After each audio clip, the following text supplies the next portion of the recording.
Hi, everybody. My name is Pimpdaddysupreme, and I have a beard. I'm pretty sure you can see that. It's fresh out the shower. Same with his hair. Haven't had a chance to dry it yet, and that's one of the things we get into here on the Beard Show. Is I'm changing up my routine.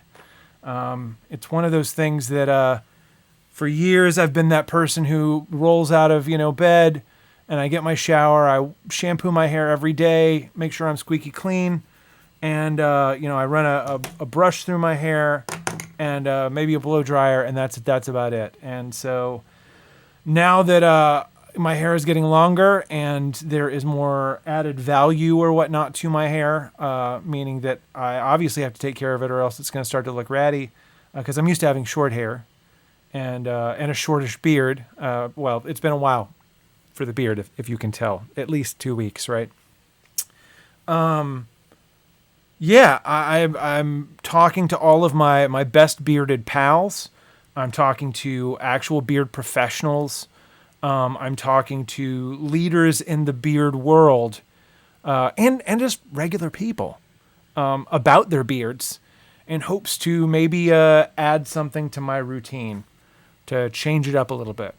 Now, that being said, let me take a look real quick and make sure that we're live, because sometimes it takes a minute for everything to work. If it's right, it should say Beard Show Episode 5, Jocephus is the actual title of the show. Yep, that's right. And wouldn't you know it, King of Pants just rated the channel with 13 viewers. Hello, Spa Day people. You are my people. If you don't already know this. That's right, beards are dead. Let's merge the theme of tomorrow's show with today's show. Today we have Go Home Jocephus. No, really, it's Jocephus Productions. No, really, it's just Jocephus is our guest. He is a long-term friend of mine, denizen of one of Nashville's most beloved dive bars, Springwater, is where I first met this gentleman. But over the years, he has literally transformed himself into the person that you probably saw on the flyer that I put up on Twitter or Facebook. If you don't know what Jocephus looks like, let me give you a little snippet of what this man is all about. Is everybody paying attention? Do me a favor. Throw up or put up some big emotes if you've got my head or if you've got anything beard related. Throw it up in the chat. Let me see how many people are ready for this video. Let's do audience participation here for a second while I try to get my channel up in a second window. Dun dun dun. Anybody ready? I know we got a 10-second delay, so it might just take a second for you guys to let me know that you're ready to learn about today's guest. Dun, dun, dun. Oh, Kid Anubis, King of Pants is ready. We got some Angela Lansbury emotes over here. And let's hit enter on that. So just you two? That's it. Wait, hold on. Celestial Bean Art? Is that Celestial Bean Art? Is that what that says? Because if so, that's amazing. Okay, here, that sounds good enough. Let's go ahead and roll that fabulous bean footage, shall we? Check this out.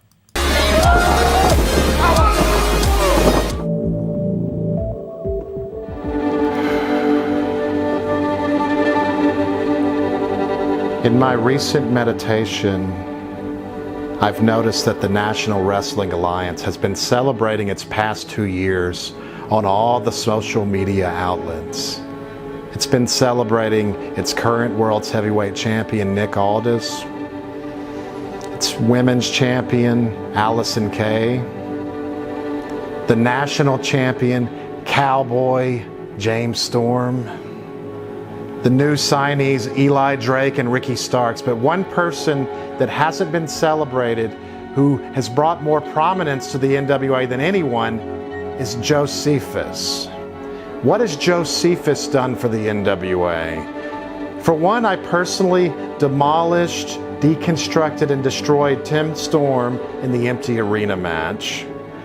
I've given wisdom to NWA President William Patrick Corgan in regards to all the future, all the vision of the NWA. I brought the NWA into the global landscape again by wrestling David Arquette and sacrificing my follicles. And in that moment, I knew what I had to do in this moment. If anyone among you thinks that Jocephus will not be at the GPB studios in Atlanta, then I'm here to give you the truth.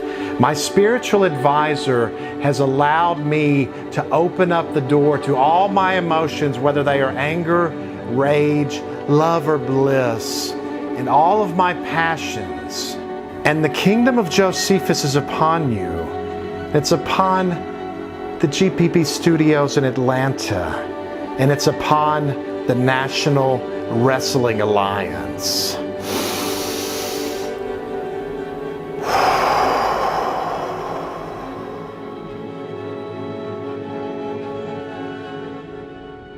To me, history isn't just a thought or a word or a dead idea, it's what you make it.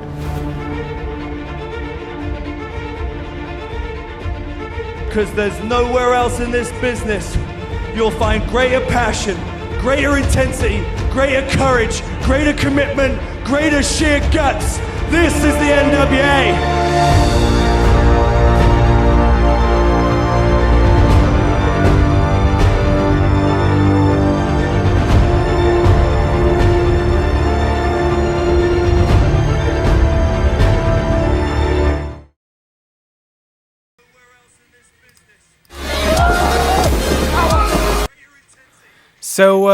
So yeah, that in itself is just a tiny snippet of what this man brings to at least, you know, a wrestling match, a wrestling ring.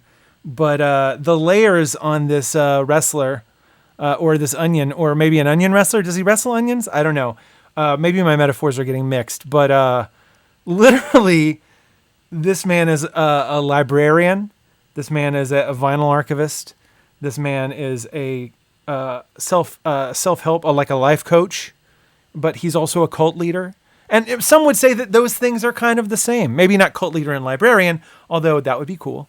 But you know that some of the things we were talking about maybe are very similar. But really, I mean, how else can you add VHS collector into this? Speaking of which, let me go ahead and start today's movie. Let me put this on. Press play. Put my earbud back on. Today's movie is Shredder Orpheus. It is a skate rock adventure of the deadly kind. I'm not sure if you know that. This is a 5-day rental. That's what the sticker is. I've had this a little bit longer than 5 days. And note the FBI warning. You don't want to get caught by the FBI there. Wingnut Gaming Beard Show. Where's this? Oh, wait, this is the Beard Show, right? Hey, welcome back, Wingnut Gaming. Thank you so much for tuning in week after week. And right, gleam those cubes. It was funny, King of Pants.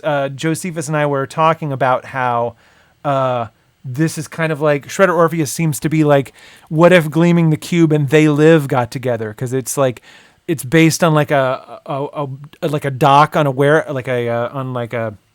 like a shipping container in a dock, and somebody set up this like cable access TV channel that has mind control waves that they're sending out to the people, but yet, you know, out comes this, and it's literally Orpheus. Like he's got this little like lyre or whatnot, and, you know, he's skating around town trying to like take them down. I think the weird thing is that let me just read the back of this. It says, the mortal world faces imminent destruction when Hades unleashes an evil television signal that corrupts and kills its viewers. These hypnotic broadcasts from the devil's euthanasia network are welcomed by the masses, except, and this is a big exception, except rock star Orpheus and his band of quote-unquote shredders, who can see through this unholy scheme. To save the world and rescue his kidnapped wife, Orpheus must penetrate the underworld of hell and free the television airwaves. Armed with a futuristic guitar and a skateboard from hell, Orpheus enters a secret passageway and makes his way onto the live broadcast stage. Shredder Orpheus is an amusing and critically acclaimed film that cleverly combines pop music, dark humor, and skateboarding action into a thoroughly enjoyable adventure. I mean, they had me at dark humor, right? Or was that broadcast stage? I don't know. One of these words back here made me want to see this and own this on VHS. If you were to Google this, maybe look on the Wikipedia, the band that provides the music for this is, I think it's Skinny Puppy. It's definitely like a couple members of like a really prominent like industrial band from like the 80s. So no, definitely not a documentary King of Pants. And yes, they definitely gleam. I mean, can't you tell? Like, look at these guys. They are gleaming. So yeah, actually, you guys all tuned in just in time to watch me blow myself. Again, I just got out of the shower. It's a post-spa day, so maybe you guys are, some of you who came over with Spa Day on the King of Pants channel might be, fresh enough to follow along here at home. Let me throw on my... Uh-oh, what happened here? Why is that not working? It should work. Oh, that's why it's not working. Ha ha ha! So yes, we've got a little Wookiee blow. Let's do this real quick. I'm gonna dry off. And notice I'm using the cold setting now. I'm not using the hot setting. As per Aaron D. Johnson said, don't use the hot setting. So I'm going to use that. I'm also using his, I've switched over from using the wet brush with hair in it, very obviously. I'm sorry, I need to clean that, to a, and actually this is a little too big. I'm going to go with this bad boy right here. That's, it's a wide tooth comb with like a pick. And he's saying to get from underneath. So here we go. Check this out.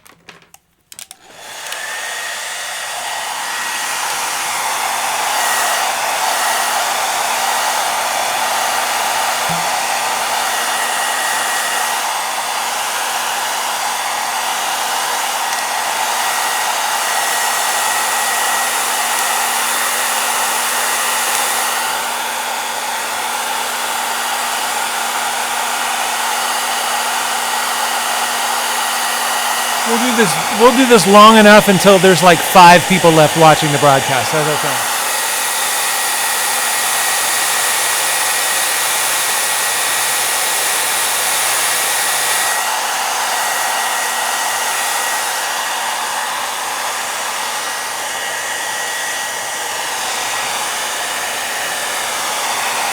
Jocephus, do you have are you afraid of a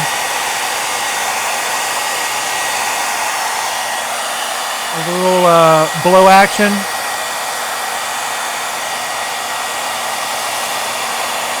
And you know what'll help me? I'm actually going to try adding a little bit of, this is amarula oil, which, some people say is really good for hair. I'm just going to add a couple of drops here to my hand. Rub my hands together and rub it through.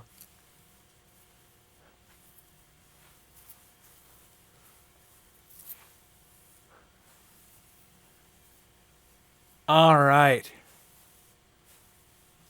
And then... Ow.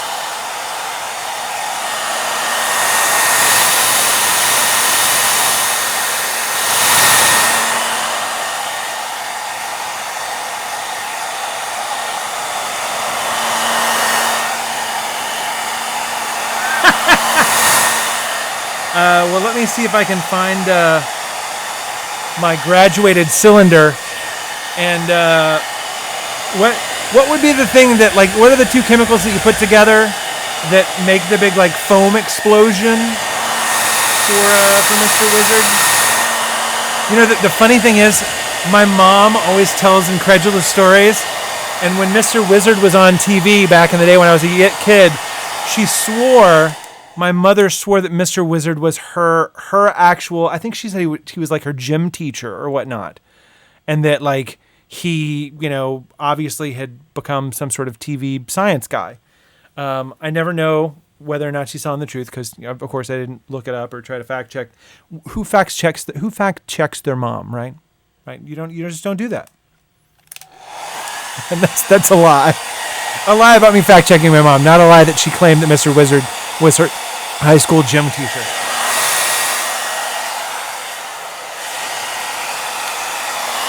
All right, so I did this long enough to get the water again that's close to my skin dry, so it's not damp anymore down here, so it's not going to dry out my skin.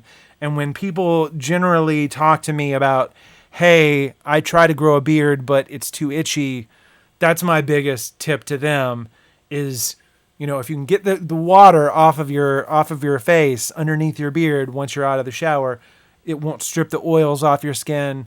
You won't get flaking. It won't be itchy. If it is still itchy after that, then you can, go for like things like where you take oils or some sort of like a cream or whatnot and rub it directly on your skin to hydrate.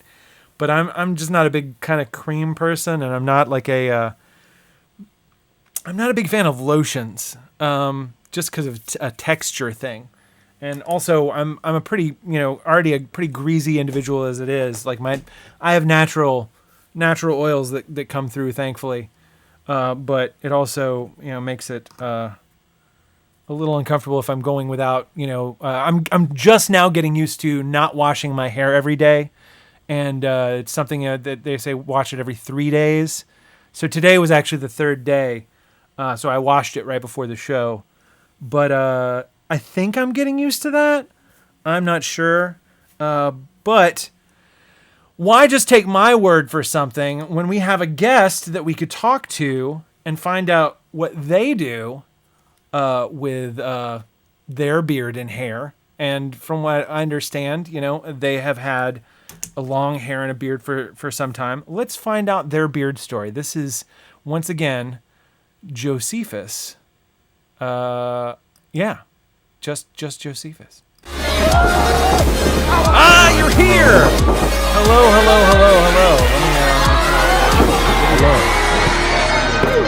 Top of you. There we go. I want to say like Mike TV from Willy Wonka when he like becomes part of the television. He's like, "Am I coming in clear?" He has a British accent at that point for no reason. But anyway, I'm on. All the questions end in an upwards on. question. Yes, I'm on. Michael Caine is here. Yes. Okay. All right. So, well, what do you first want of to know, all, man? I need to talk me. to. Was it K-pop for foreign F foreign mom?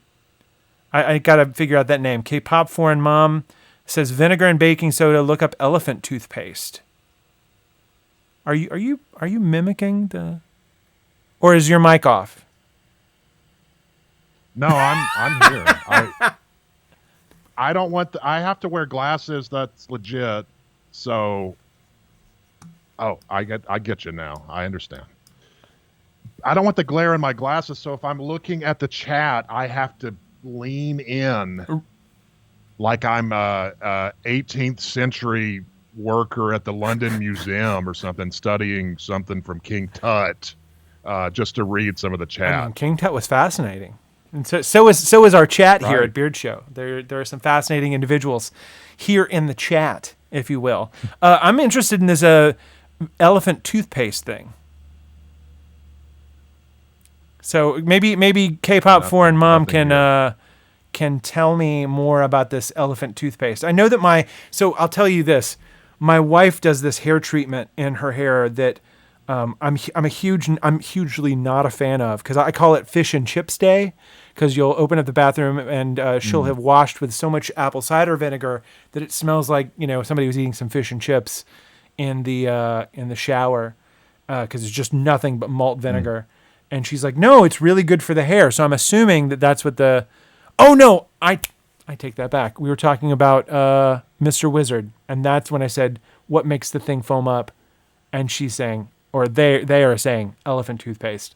But there is a vinegar treatment for your hair. So let's get into what do you do with your hair? First of all, let down those locks of yours. It looks like you have your hair pulled back. I have to say this before we get started. You're so bossy, man. You're just so bossy. And Please, sir. Might we have some locks? Let's see what we can do here. All right, here we go. All right. So we got a little Jason Momoa thing going on, right? Yeah. It's happening. It's happening. This is my latest hair and beard that started from 2019, about 2 years ago in January. So before that, I had it going since 2009. So 10 years of beard and hair that I trimmed and monitored and things like that at times. But I don't wash my hair every day. We talked about this briefly before, but the reason being is because a girl that I liked in high school told me in the cafeteria that a little natural oil in my hair was good and that I didn't need to do that. And I think in my state of desperation back then, because I didn't know how to talk to women at all, I was just like, wow, I wonder what will happen if I don't wash my hair for a while. All the ladies will talk to me. All the ladies will avoid me still. But yeah, I do like the way that makes it sit just a couple of days, a little bit of natural oil. There's a couple of products I use occasionally as well.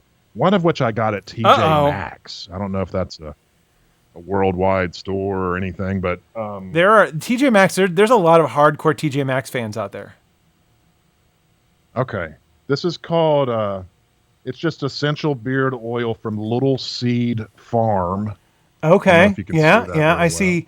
It's Little Seed, but is that like a lamb on the cover there?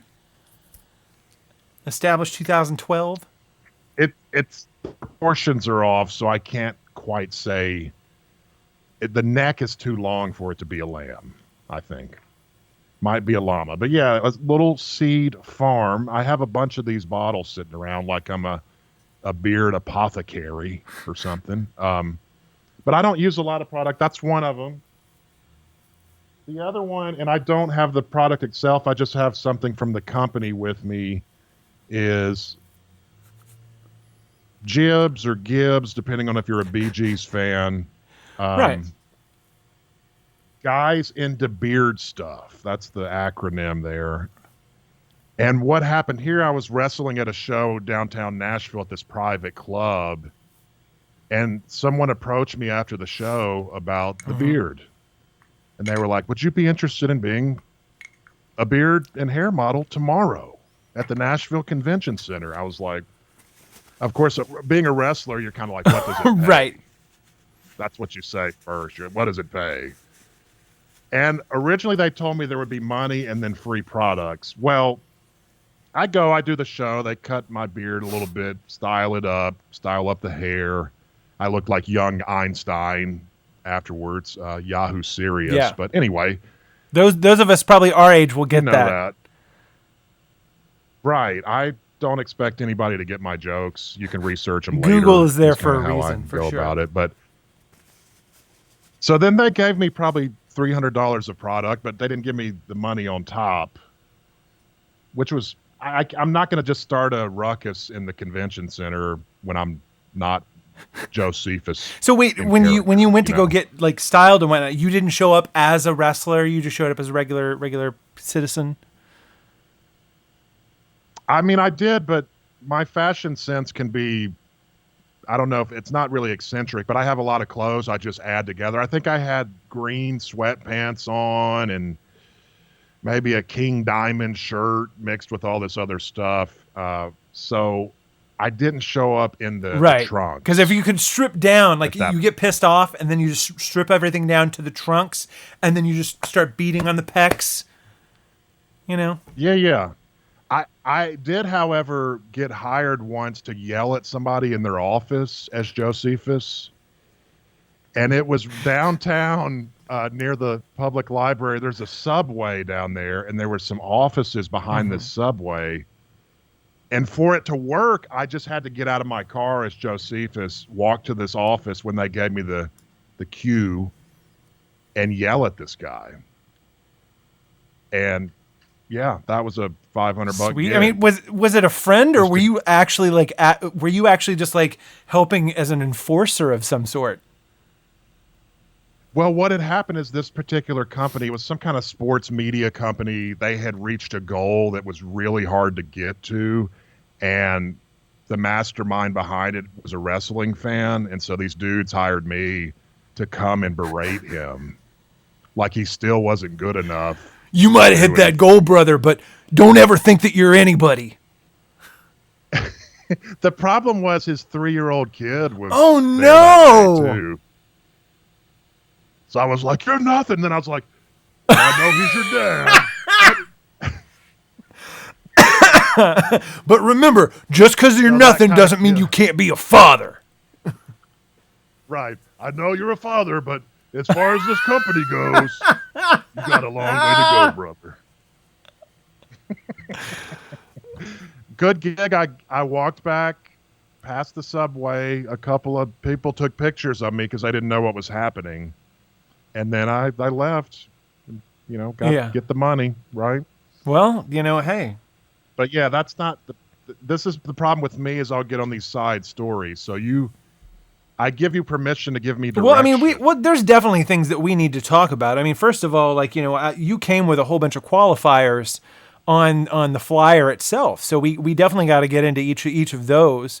But more importantly, I'd like to continue working on this hair and beard story. You gave me the pretty much the overhaul of, you were working on 9 years of hair and beard, and then you just recently you're about 2 years into your hair and beard, right? Or 9 months? Yeah, 2 years. Actually, I think it was January 9th, 2019 when I got the head And shaved. so a lot of people might not know how you got the head shaved. So thankfully, I came prepared. And I'm going to show them a little snippet of how this might have happened. So here we are, everyone. Stay tuned. Check this out.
Sport about this.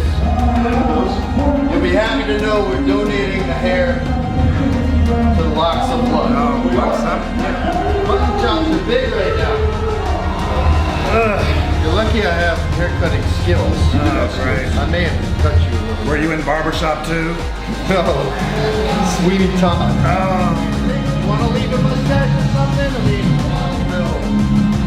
I think you're going to learn to love this look. I think you're going to love this. Yeah, I think you're going to.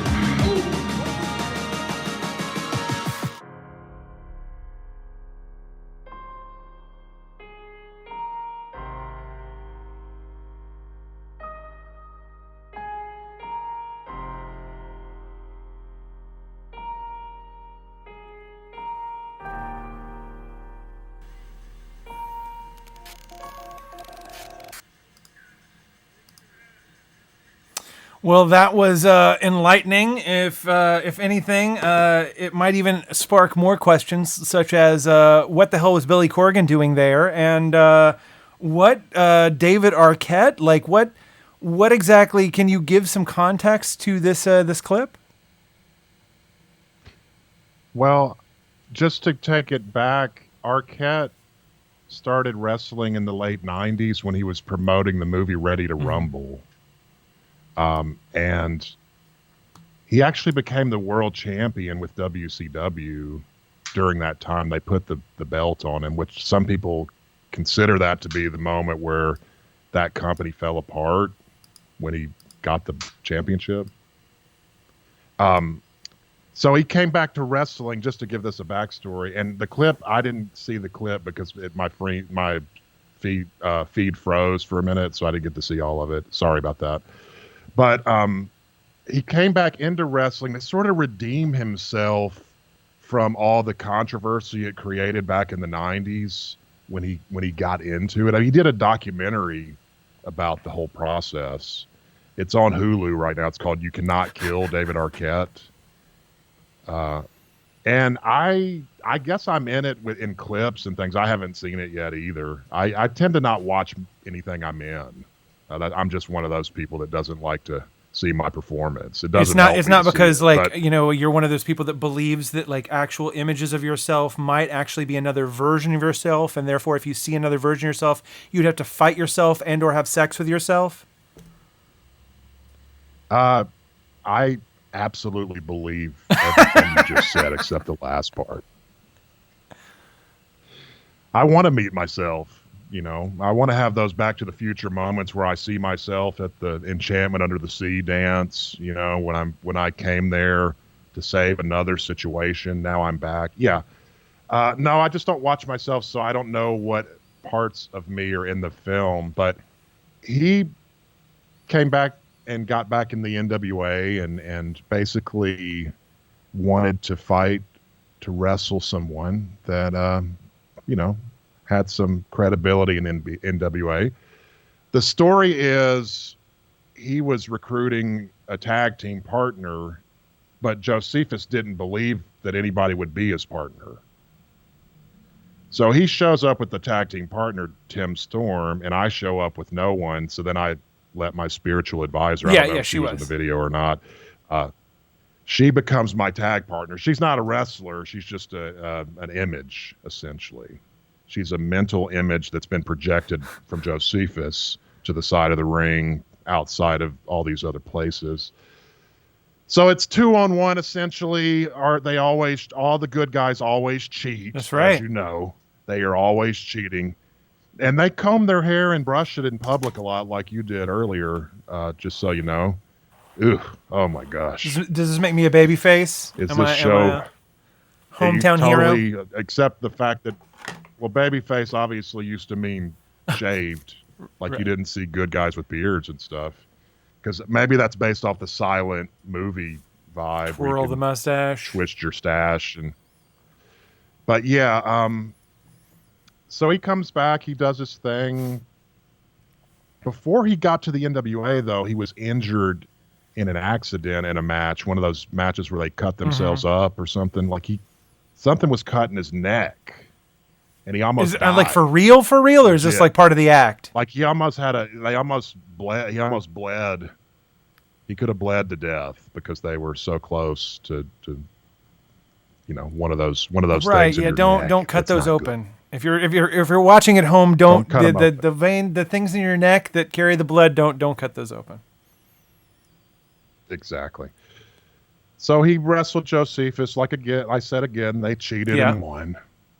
So I had to get my head shaved. Billy Corgan was loving that just because I think he wanted to see another. And he was a manager of the organization at the time.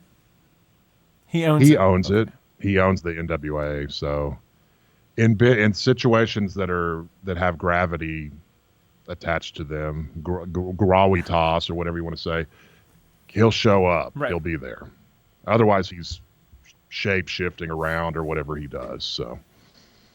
So here you are. You are the person with honor, sir. They are the ones who cheated, but even though they won by illicit means, that like, okay, you won. I concede. Shave my head, shave my face. So they shaved this. I actually just recently had a viewer of my channel and of course of Freddie King of Pants' channel come to me and ask, because they were talking about another streamer who recently was growing a beard, that people were like, oh, this changes everything. This changes the way that we watch you. And they were asking me to like start asking the question of, when we talk about people with personal brands, does the removal of hair or the addition of hair change the way that your audience reacts to you? And is it a good or a bad thing for your brand?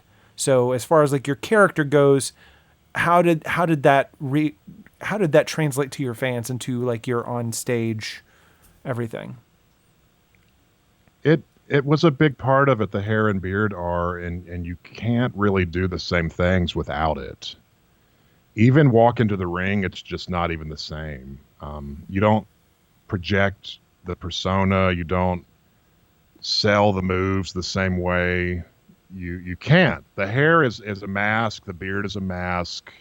I'm big into masks when I'm performing, because everything I do, I mean, certain elements of the Jocephus character are close to who I am, but for the most part, none right. of it is. You know, I mean, I'm a guy that I'm a dad. I'm a father. That wasn't on the flyer, but that's another thing to add to my 10-year-old son. I don't walk around like I'm that guy at home, of course, but I like having a mask. To me, a beard is a mask. You knew me before I even had it. Well, I knew way back in before the you day. were 3 times the size. You're bulked up now. Like you were a regular dude. And you're still a regular dude. I'm just saying, like, you're a 3 times larger regular dude. Well, I got into it. When I got into it, I was just like, I got to go for this and see what happens. And my ex-wife was really good at training, and we started training together and just really taking it. I would eat like 9 meals a day and all this other stuff. What does 9 meals a day look like? Like, what are you eating 9 times a day? Listen, this is what it looks like. Oh, God. Oh, what is this? Oh, that's what it really looks like. But I would have a steak every day for sure. So I'd have 7 steaks a week, probably 3 or 4 protein shakes. I would work out 6 to 7 days a week for about 3 hours at a time. And I wasn't working a normal job at that point. I put it all into wrestling. But before that, I'm working at a library, and I become a wrestler while I'm working at a library, and all these librarians are at my first match, which was great. Fun. I was there. Yeah, you were there for that one at the crazy hotel that the Falk family had the show at for a long time before I even showed up there. So, but yeah, 9 meals a day, 3 hours at the gym, all kinds of pushing yourself. And I went from 240, 235-ish. The biggest I ever was 295. Yeah. And you're how tall? So I'm 6'2-ish, 6'3-ish, depending on how I stretch that day. Same as me. You know, if I'm doing the Barney Fife technique, he had some technique to, like, do you ever see the Andy Griffith where Barney Fife is hanging out? He's hanging in a closet to make himself taller. I don't know if I'd seen that one, no. You don't need to, but that's essentially, like, if I stretch a certain way, I end up being taller. It's not worth seeing Andy open the door and there's Barney sitting there. Hey, Andy, golly, almost there, buddy. I wish I could speak Germany. I would say Guten Tag to the person who's just joined us in the chat. Yes, this is The Beard Show. Thank you for tuning into The Beard Show. Our guest today is Jocephus, former wrestler, librarian, VHS collector, life coach, cult leader. There's so much to talk about right now. We are talking about his bulking up and changing from, about 240 pounds to about 295 pounds, and then working out and changing all of that mass into muscle mass. Yeah. Well, I'm 280 right now. I gained about 20 pounds through COVID. I've lost 10 of them. And I'm 43, so I don't know what I want to do with my body at this point. I'm trying to decide how to transform it, how to do whatever with it. But going back to the beard, at the beginning of my career, I started in 2009. At that point in wrestling, there weren't a lot of beards represented. So the guy training me at that point, I had started with the Falk family. Then this guy named Dutch Mantell trained me. He ended up in WWE as Zeb Coulter.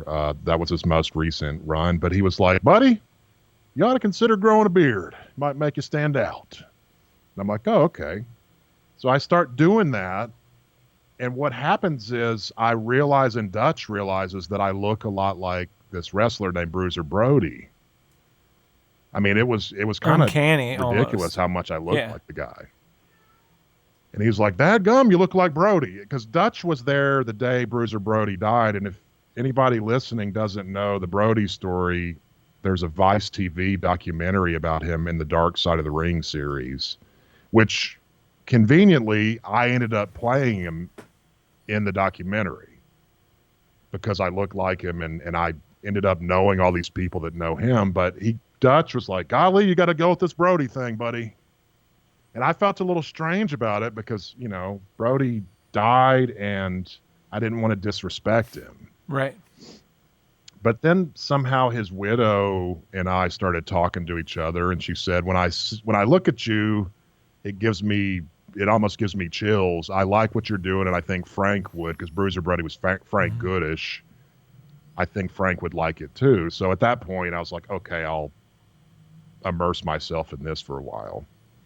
And the beard was a big part of Brody's thing as well, because he was like a wild man wielding a chain and fur, and of course all my fur was fake. Right. The bones weren't, though. The bones that you were using were all human femurs. Oh yeah, I got them from the backyard of the Klopex from the Burbs, actually. Okay, yeah, VHS references galore, of course. My son said, he heard me say that. He's like, really? And I'm like, no, I don't have real bones, son. Yeah.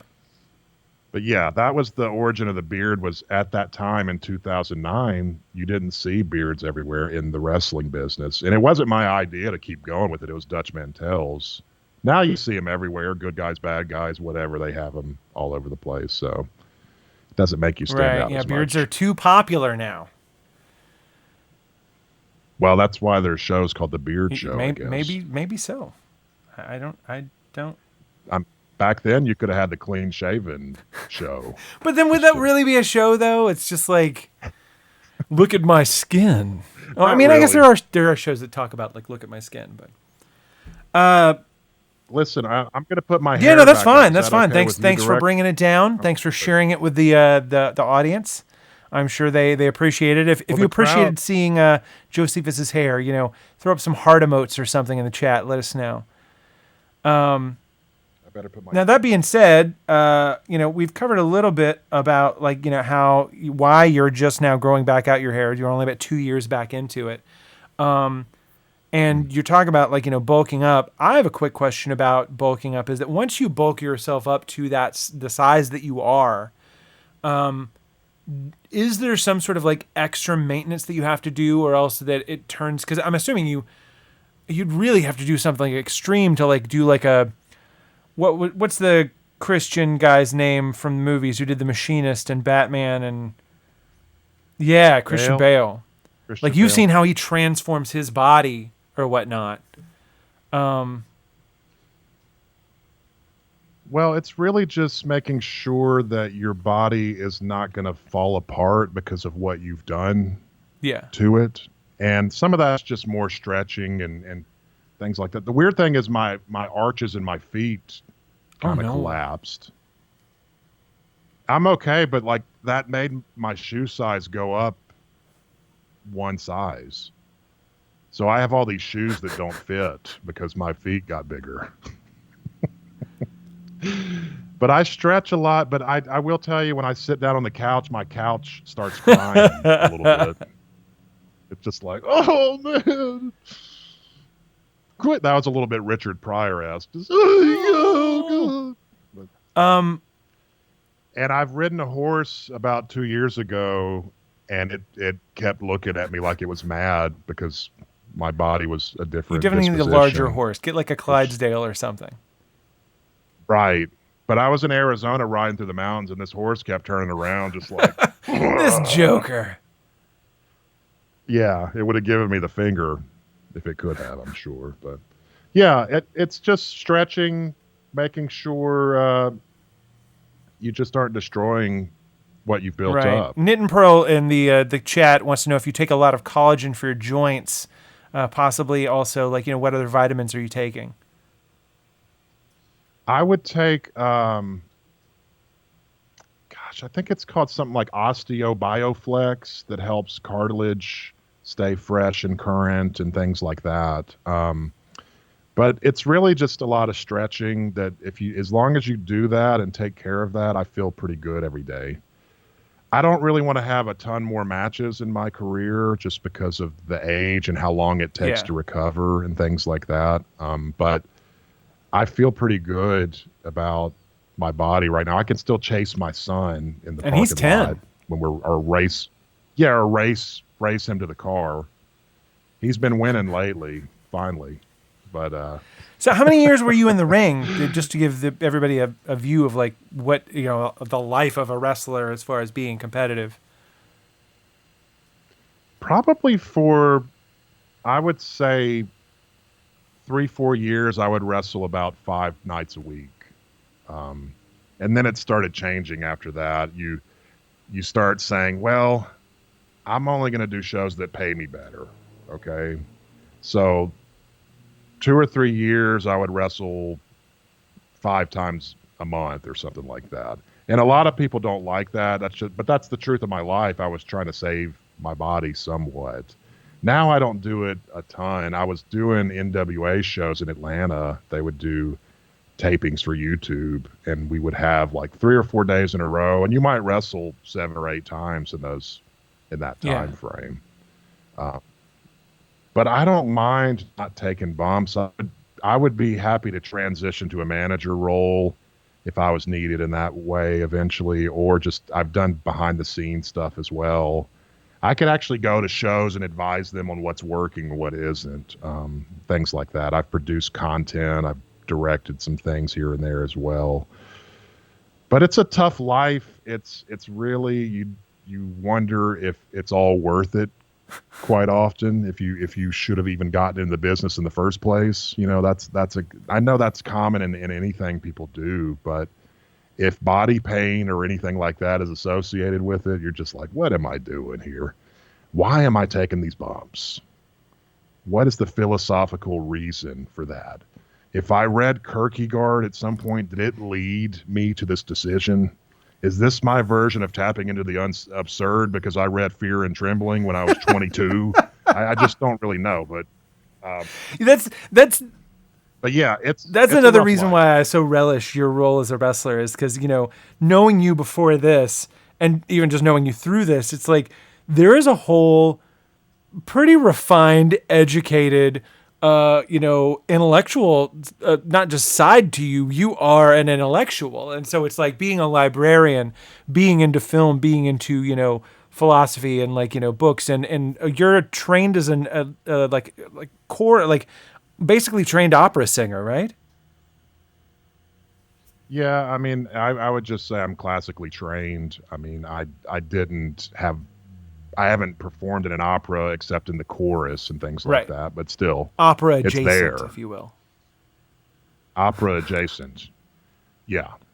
Although I did sing various pieces in an operatic style for my variety show that you were part of years ago. Right. Right. And I don't even know if I should mention what I sang just because there's controversy about who the artist was at this point. Oh, and, right. It was R. Kelly. It wasn't R. Kelly. But Kelly, understand that the reason you sang that was as part of this giant... it was a ruse, would you say? What kind of a... what was employed in the dramatization of your variety show? Because you were in a band called the Exists, and it was kind of like a cult, style Christian televangelist kind of thing, but not really Christian, because you guys were Exists, right? Or what was the whole shtick there? The Exists are people from the planet X, and it's part of the Church of the Subgenius. Bob Dobbs, the guy with the pipe. X Days or coming. Yeah, exactly. Who magically appears in all these different things. If you really look, you'll see Bob Dobbs all over the place. Even in Pee-wee's Playhouse, there's a picture That's of right. Bob MTV Dobbs. back in the day used to push it. Like Bob Dobbs was everywhere. Right. But my brother came up, or he came up with the name Ecstasy, and he got it from there. And I was like, that's a great name, So we would do a band thing, but then eventually a friend of mine was running sound at this place in Nashville called the Crying Wolf, and he was like, hey, come do a variety show if you want. You can do whatever you want. And I was like, what? Okay. So we would have all these shows. I think they were every Wednesday night for probably 2 or 3 months, and one of them was Burn Your Metallica CDs night. And wait, you guys, that was indoors. Were you doing this indoors?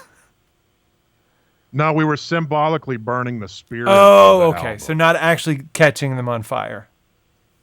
No, and there was the demonic manifestation that night. One of my friends started speaking as a demon about the spirit of Metallica, how you can't destroy it. But we had all these different nights, and we had some good crowds here and there. But you were there the night we looked up, and there was Walt Jr. That's right. Walt Jr. from Breaking Bad came out to the show. Honestly, I only know about this because my cousin told me. It wasn't me. It was my cousin Barney Kroger who joined you that evening. Oh, that's true. Good old Barney Kroger. It looks like we were just talking about Crying Wolf, Knit and Pearl, about their tater tots. They've got some really good tater tots over there. Since we've acknowledged the chat, let's take a question from DJ Money Green. He says, what do you, Jocephus, think about AEW? I know a lot of the guys in there, and they're all talented dudes. I haven't really watched the show. That's another thing about me is sometimes I don't watch current product. I'm more interested in just doing my own thing. I know that sounds weird to people, but a lot of times people will mention stuff to me, or they'll mention people to me, and I don't know who they are all the time.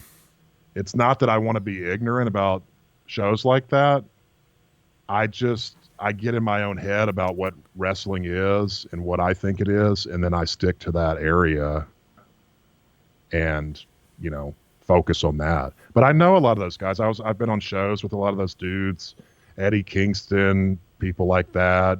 Even Cody wrestled Nick Aldis at the fairgrounds a few years back for the NWA championship. I was on that show. Ricky Starks wrestled him a few times. I know a lot of those dudes, and I'm glad people have work in the business in a bigger area. But I don't watch the show, so I can't speak really to the quality of the product, or what the latest shtick is. Yeah, I don't like I'm not big on any show that doesn't have a crowd. It's hard for me to. I'm the same way. I've flipped channels and come across some of these shows where it's just like them, and especially I feel like, especially matches with no crowd, and they're in the ring, and then they're like kind of reacting, and they're reacting as if they're like talking to the crowd, but there's no crowd. It's like change the act up, change it up so that you're actually making it real. Where it's like, I know nobody's here. Like, let's just you and me, let's make it more personal instead of relying on those old tropes of like working the crowd, standing on the ropes or whatever. Yeah.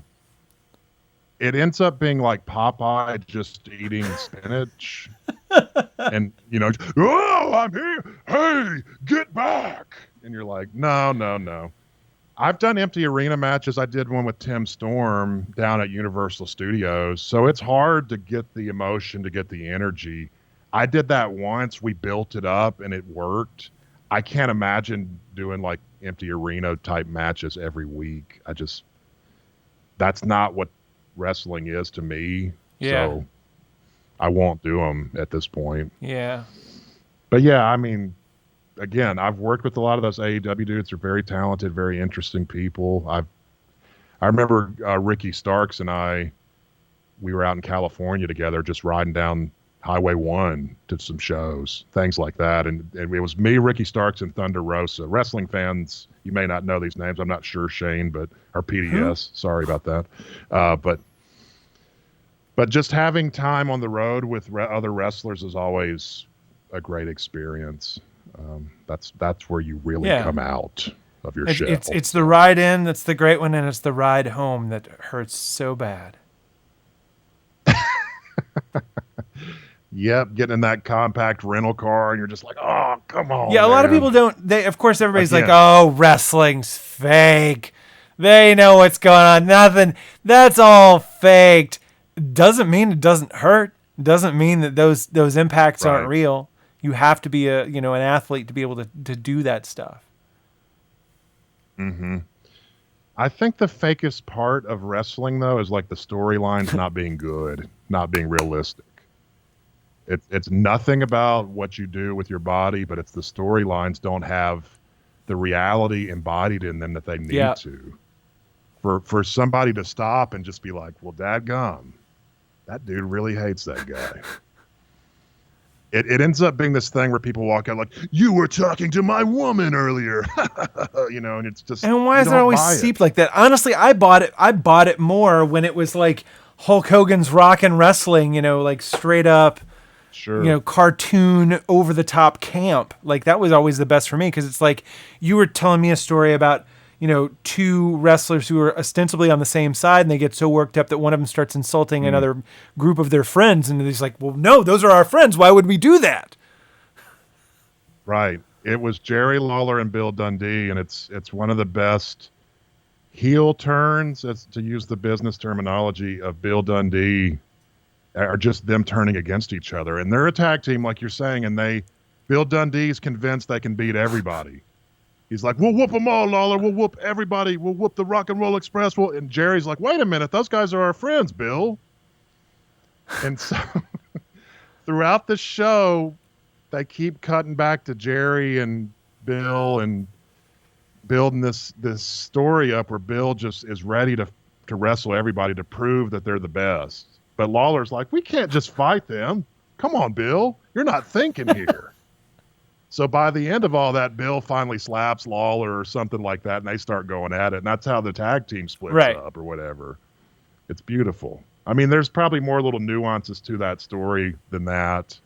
But it's a beautiful thing to witness human drama that you can buy into, how it unfolds, how you can attach yourself to it and live vicariously through it. And believe in it. And without it relying on tired narratives of like, you flirted with my wife, or you slept with my wife, or my wife. Right. It's like, come on. Like, what are we watching? Days of Our Lives here? You bought my girlfriend a Fresca earlier. Honestly, that I wouldn't be too mad at that. That would be a provable story. I approve that storyline. Yeah, okay, Fresca girlfriend, go with it. That sounds great.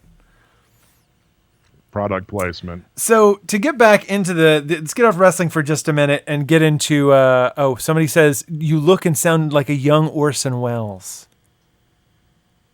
I do have that thespian Can you do the green peas skit? Do you know the green peas?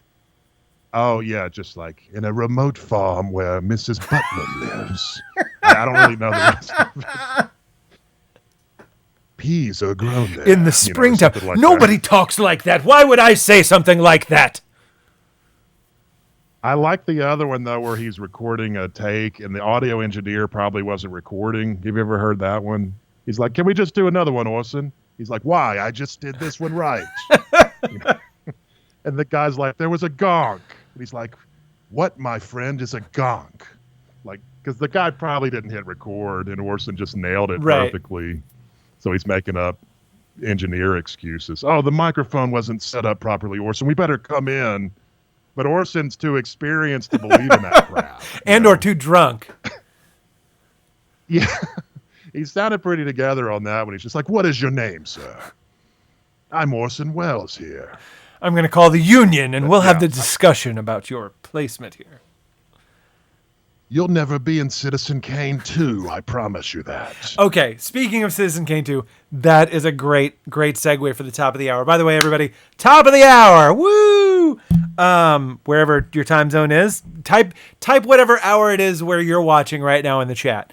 So anyway, speaking of Citizen Kane 2, not only are you a VHS like aficionado, an obsessive, if you will. You say you have about 5,000 VHS tapes and 15 VCRs. Absolutely. Is that right? 15 VCRs. That's insane. But I mean, I'm sure it's completely logical, and you probably don't have enough. Is really the right answer to that. Not only Definitely. do you enjoy a good film, you also star in them and make them. Right? You're currently working on a film. Mm-hmm. Do you want to go ahead and share the title of this film? Well, I'm working on one with someone else, this gentleman named Donald Farmer, called Bigfoot Exorcist. So I might be playing Bigfoot. I'm not Or The gonna tell you Exorcist, that. one or the other. Or maybe you're Bigfoot. Or Yeah. The Exorcist.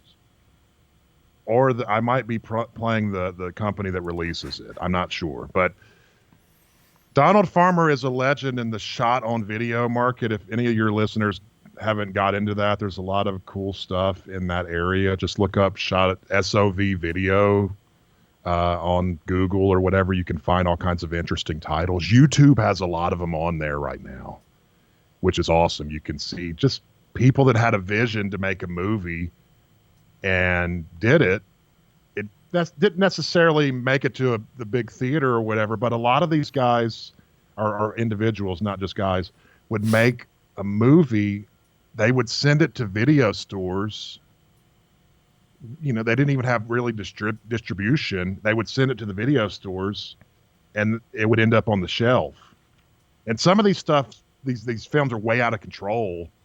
So eventually what happens is their people start monitoring what's getting sent to their store a little bit more, because somebody would rent, I think I have one called Blonde Trash or something like that. You'd rent Blonde Trash, and then they would be like, what is this violence? Or Video Violence 1 and 2 are really good ones to check out as well. But if you watch those, you're kind of taken to this weird world where it seems like a snuff film at times, but it isn't. It's right. The nothing FBI like has that. definitely checked But all of these feel- tapes, I'm sure. But yeah, Donald Farmer did a few of them in the 80s, and he kept going from there. But the classics of Donald are Demon Queen is one of them. Savage Vengeance, which is a loosely based sequel from I Spit on Your Grave. He actually has the actress from I Spit on Your Grave in Savage Vengeance. And then there's Cannibal Hookers. Anyway, by the time I start working with him, I do Hooker with a Hacksaw. Which should still be streaming on Tubi. So it's on Tubi. Hooker with a Hacksaw on Tubi. I'm totally checking that out. Totally need to see that. Yeah, It's funny when you talk about all of these titles and all of these films. I can't help but think that this is completely birthed out of the original films like Cannibal Holocaust and, like you said, I Spit on Your Grave and movies of that ilk. Which were done on film at the time, and some of them were like in Italy and whatever else like that. But they are this. Yeah. It's just extreme, like horror / exploitation kind of film. Right. I mean, with Farmer, it doesn't always go that extreme, but he's a guy that loves movies. He's on Facebook, and if you look at his post, he's always posting about different films from the past, different actors and actresses from the past, and everything they did. He's a film encyclopedia, and this is my 4th project with him, Bigfoot Exorcist, and I'm also working on my first short film at the moment as well, because I'm getting a production company Writer, started actor, director, here in Nashville, producer. Sound composer. So that's right. You have a quite a large synthesizer collection. That was not on. I don't think that was on any of the flyers that I put out. It's a long word to put on there, so Collection I is understand. pretty long, all right. No, but so synthesizers. Yeah, Tell me real quick, like just an overview. How many synths do you think you have? I probably have 11 right now, but they're all significant synths. Like one of them is a Roland SH101. That's one of my favorites, and you can hear that sound on a lot of dance tracks from the 80s. The oscillators and everything for that, the filters are just so sweet. That low end is killer. I have a Moog Voyager. I have tons of drum machines to go along with these things. But one of the synths that I've written a lot of songs on is the Prophet 12, which came out in 2013, I believe. And I bought that synth with all wrestling money. Like I would get these cash payoffs, I would throw it in a drawer, and then eventually it's like, oh, I've got $3,000 in here. So then I bought a Prophet 12. It was the only synth I've ever bought that came in a box and was wrapped in plastic. Wrapped in plastic. It's wrapped in plastic. But yeah, it's a really good one. But man, I live in that synth world. I live for soundtrack music that involves it. I live for Tangerine Dream. Oh, right, up to a point. Oh, wait, so wait. When you say up to a point, like when you start getting into some of the teen dramas of the 80s, or what stopped you on the Tangerine Dream? No, I mean, if you listen to the Risky Business soundtrack, it's some of their best stuff. But it's when they started getting that Yamaha DX7 sound a little bit too FM much, synthesis, where it's just, yeah, it sounds too dated, but a lot of it doesn't sound dated, and you're just like the movie with James Caan in it called Thief. They did the soundtrack of that. Just listen to that, and Michael Mann directed. Of course, it's a great combination of music and imagery and such good stuff, man. But yeah, I live in that synth world. It's something that makes me. So when that makes complete sense, because again, if you're doing all of this straight to video or shot on video, like horror exploitation stuff, a lot of the early soundtracks and scores for those films were primarily electronic synth kind of type stuff, or Moog type stuff. I mean, I have been, as a vinyl collector, I definitely have bought a good number of soundtracks and scores that have been repressed by Mondo and whatnot, that are almost exactly that, you know? Oh, yeah. Absolutely. There's a George Harrison synth record. Have you ever heard that one? I think it might just be called electronic music. It's really good, though. I was just like, what is this? Like, it's a record that I just came across, and I was like, George Harrison did a synth record. I love George. I just love George. But yeah, you live in that world and you realize how big and how deep it is, because, like you say, you get these re-releases from these companies, sometimes from movies you haven't heard of. Oh, at yeah. least for me, it's like, what is this? But then you go watch the movies. Then the you're like, oh, soundtracks- thank you for pointing this movie out to me, you know? Yeah, because the marriage of the music and the imagery, it's that, to me, that's some of the greatest stuff in life, is just to find those things that you haven't come across that make all the pain and the misery seem less, at least for a while, because you've encountered something new. Yeah. Two of the soundtracks that I purchased off of Mondo that I'd never seen until I bought them. One was a great old exploitation film called Turkey Shoot. Have you seen that? Mm. Oh, No, I I think you haven't would seen that love that film. And then the other is an Ozploitation from the same people who did the Mad Max trilogy, called Chain Reaction. And both of those scores are fantastic. I'm writing it down. I have a legal. Yeah, let pad me here take in my case earbud out for a second. Let me see if I can pull these records out real quick. They're right behind me. All right. And now I will talk about PDS while he's gone. Don't tell him that I said these things, but he's a really swell guy. We appreciate all you listeners out there. I see comments from Robert Stinson.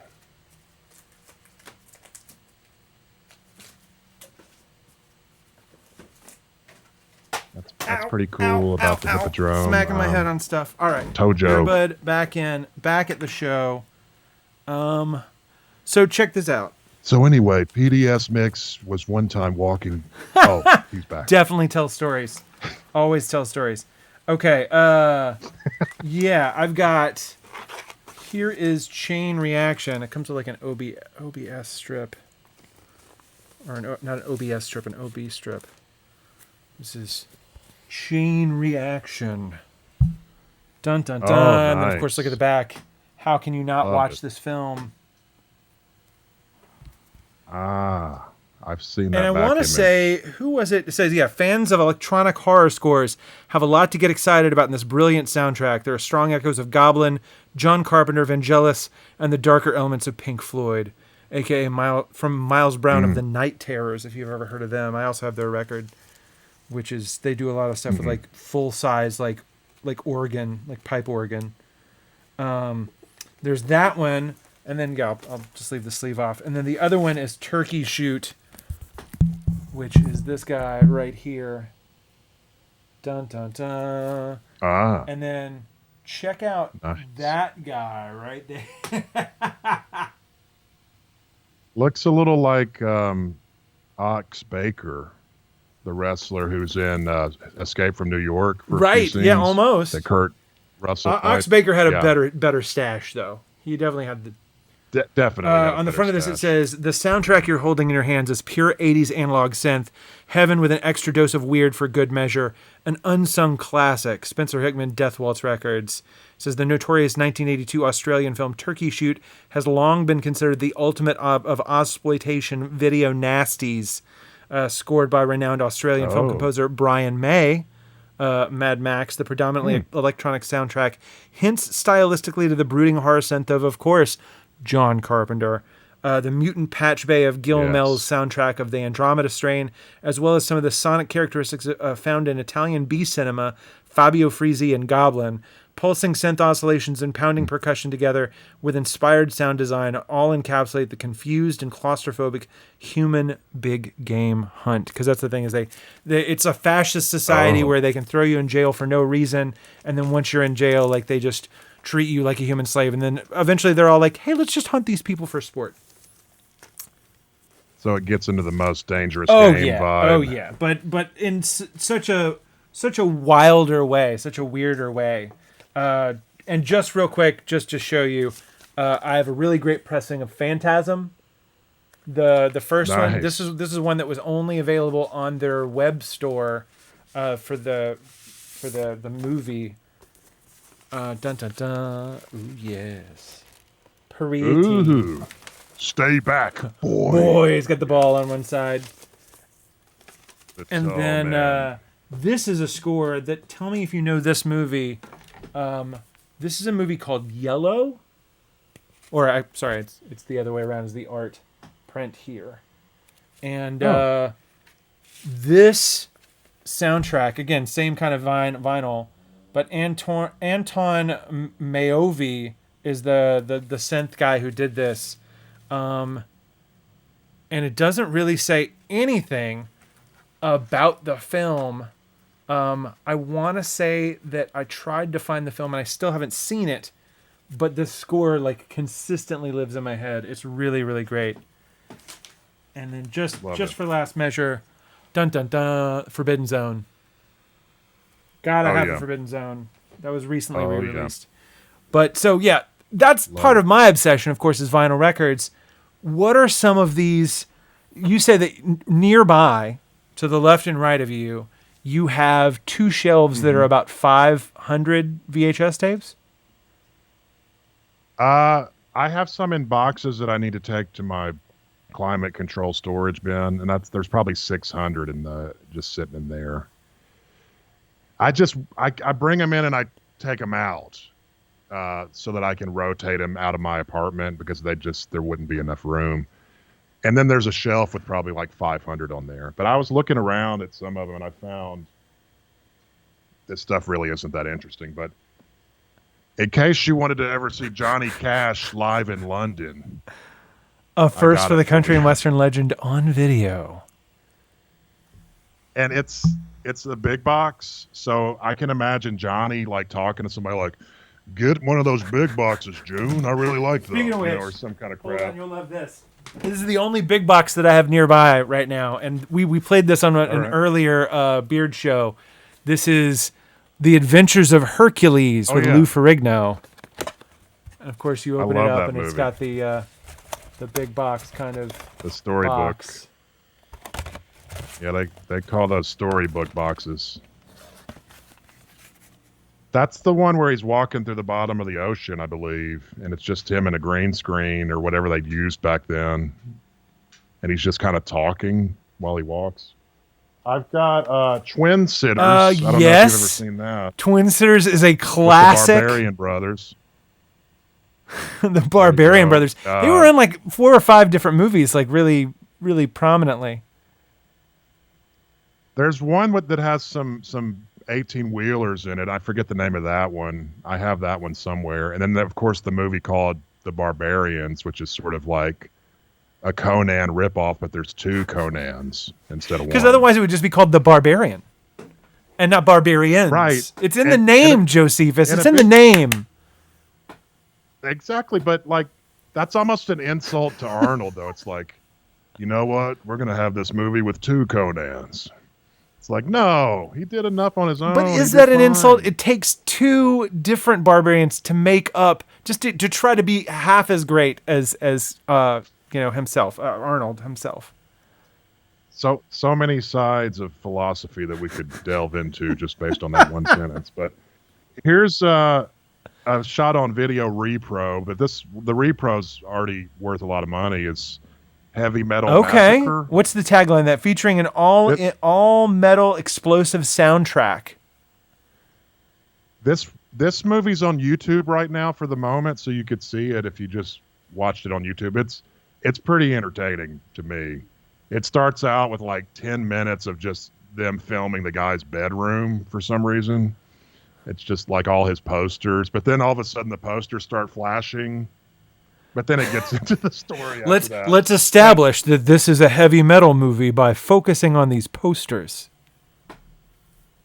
Here's what we have on the back. When the music starts, the terror never stops.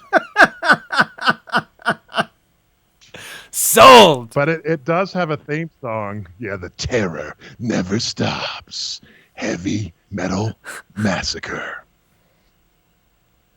It makes me think of Orson Welles again, because if you find one of the old trailers of Revenge of the Nerds, he did the voiceover. No way. Yeah, it's pretty good because he's all like, Revenge of the Nerds. It's great. Look I that totally up. need to You'll love look it. that up. But Heavy Metal Massacre is one of those 80s movies which even they got into this in the shot on video world where they have a theme song that has the title in it, which I love that. I wish that would come back more. I'm going to bring it back to anything I do. I know that. Yeah. But the theme song in that is just Heavy Metal Massacre, and they're just kind of going for it. And it's showing the guy constantly, he's standing against a wall outside of a club, just kind of going. The head nod. The head nod. And they really were trying to make a star out of this guy. It didn't happen. Just, yeah, baby. So I'm here. I'm in the band. That doesn't really work. No. Anymore. Because there's too many bands. It doesn't work. And not unless he was like and was the Didn't mean to picture of him in hijack front of your a brick segment. wall with the rest of the band, or was he on a train track? Like these are. He's by himself, and the brick wall is clearly a studio thing that's fake. So it's like something from your local access cable channel, and they got the guy to go over there on a Friday night. Hey, if you come over at Friday at 10 p.m., we got about 30 minutes. We could do that shot. So one quick Okay. question about your VHS tapes that you're constantly rotating. Are there specific tapes that never get rotated because you always have to have them on hand? I have a And it's funny because you almost bought this for me once when I had a yard sale. I have this glass case that's now just for VHS. And I think your wife was interested, and you were like, "Are you sure you want this?" And I'm like, "Man, don't ruin my buy sale, the brother." damn No, thing. I'm just Yeah. kidding, but just buy the case. But yeah, I use it. There's a lot. There's probably 200 tapes in there that are just.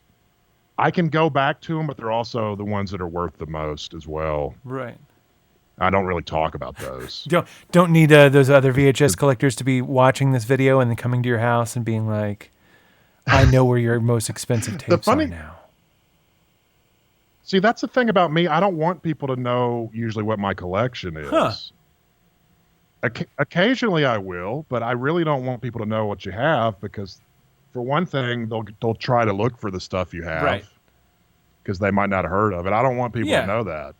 Don't go look for Heavy Metal Massacre. I mean, I told you that one, but don't go look for that. That takes away the special quality of me owning it. This video is secret and just for me. It is my baby. And then you get the people that came into VHS later than you, and they're like, "I got a copy of Heavy Metal Massacre," and you're like, "Get out of here, man! Get out of here right now!" You stole that. But yeah, no, I don't talk about a lot of the stuff I have. I have people over that I trust, and I'll say, "Hey, check so this out." at some point, when COVID is willing, or I mean, COVID's always willing, but when COVID is not a threat, maybe Right. I can come over and you can share these with me intimately, and I will keep them a secret so that I will not share them with anyone here watching this show. I just want you to know that you're never going to hear from me again. after this show's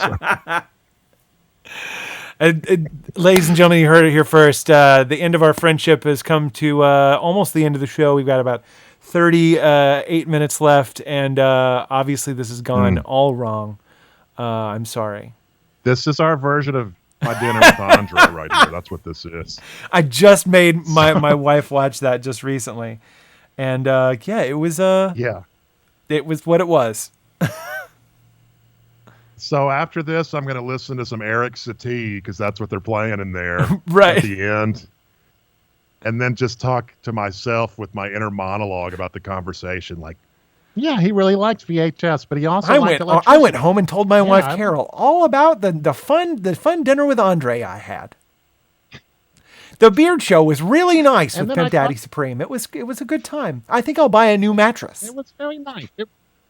It was inconceivable, but then I had my electric blanket to keep me comfort. That is a good impression, sir, because it is that actor, if anyone understands that reference. Wallace Shawn, ladies and germs, and everyone else. Yeah, there's somebody in the chat that says no one has a 31 Days of Halloween film collection like Jocephus. That's Robert Stinson, Dr. Stinson, one of my wrestling friends. He probably followed me on Instagram a few years ago. I would do a movie per day and basic like a 1-minute review on Instagram of films to watch. But I have way more than 31, Robert. I'm just saying. I believe it. I would hope so with over 5,000 cassettes. But I didn't share all the good ones on that. That's for sure. I'm like, here's Halloween by John Carpenter. Nobody's ever heard of it. Did you know that Halloween 3 wasn't really, the Michael Myers plot line? It was druids. Right. I love Halloween 3, by the way. Again, anytime you can bring secret druids into, a horror film, I'm generally there. Wicker Man, the original Wicker Man. The guy who's the witch in Halloween 3 is like, he was on Twin Peaks. And his son is actually an actor that's this redheaded guy that was in Death Wish 3, which Death Wish 3 is one of my favorite action movies of all time. And this guy, he's the son of the dude from Halloween 3. He's got the reverse mohawk.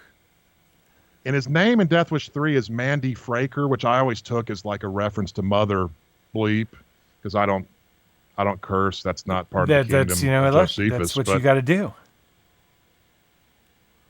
And if you haven't seen Death Wish 3, another tape that's wonderful. Another movie that's wonderful. Where Charles Bronson, he takes on pretty much the entire Bronx in New York.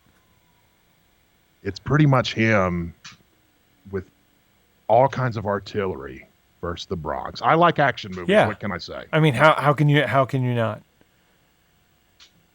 There's no way that that's a realistic movie, so that's what I end up liking about it. It's like this isn't going to happen. I think there was a whole period of time, like, especially with growing up with these extreme movies, and knowing the world around you is actually a somewhat sane place, or at least you believed it was, that it was all great. And the weird thing is that I feel like you and I came up during a time that all of our parents were like, these movies are going to rot your brain. They're going to turn you into homicidal maniacs. They're going to turn everything else like that. But it turns out all the people who didn't watch this stuff are the ones that turned out into all the scary people. How did that happen? I think there's something to be said about putting something into a form, like whether it's artistic or something else that might be chaotic, in order to place it somewhere else instead of have it stirring around inside. I don't really have scientific evidence to back that up, but it's just, that's a thought that I've had, because artistic forms are so powerful when you really give part of yourself to them, that if you take something out that might be weird or whatever, or outside of the box, then you can look at it outside of yourself and kind of analyze and just be like, wow, that came from me. There's something I need to work on in my interior. To gives you a chance for that. self-reflection and maybe some insight. Right. And to me, if I have in my short film, there will be violence, but it's not because I like violence. I'm getting it out of myself to put it into a form. For some reason, I don't do it with film, but ever since I was a child, I'll buy these like faceless rag dolls, and then I'll speak the thing that's into me, and I'll take the spirit out of me and put it in the doll, and then I'll burn the doll, and usually that gets rid of the evil thoughts and things that are inside of me. But when I run out of dolls, then I find out next day I'm waking up and there's dead bodies everywhere. What do I do in these circumstances? Listen, if you need some dolls, Thank I'll send some over. Thank you. I just need more dolls around this house. I'll go to the storage bin, the storage unit, whatever you call it. I'll send some dolls over to you. Just don't ever make me run out. You don't want to see me when I run out of dolls. Right. You don't want to see me when I run out of VHS. Anyway, now that we freaked out everybody in the audience, we've knocked it down to 13 people, and everybody's like, geez, we got to get rid of these wackos. Come on, I thought I was interesting. That's right. No, it's absolutely fine. This is a fantastic moment to speak with you, and you are very interesting for sure. Let me give you some validation here on this program.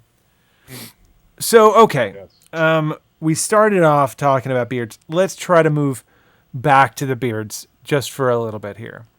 All right. So, what are some of the wilder things? I mean, I guess there aren't any real wild things that you've done with your beard. You said that you once modeled, they trimmed it and they styled it up. You've used a handful of products. What would you not do with your beard? And what would you like do? Would you dye your beard or do something wild or crazy with your beard?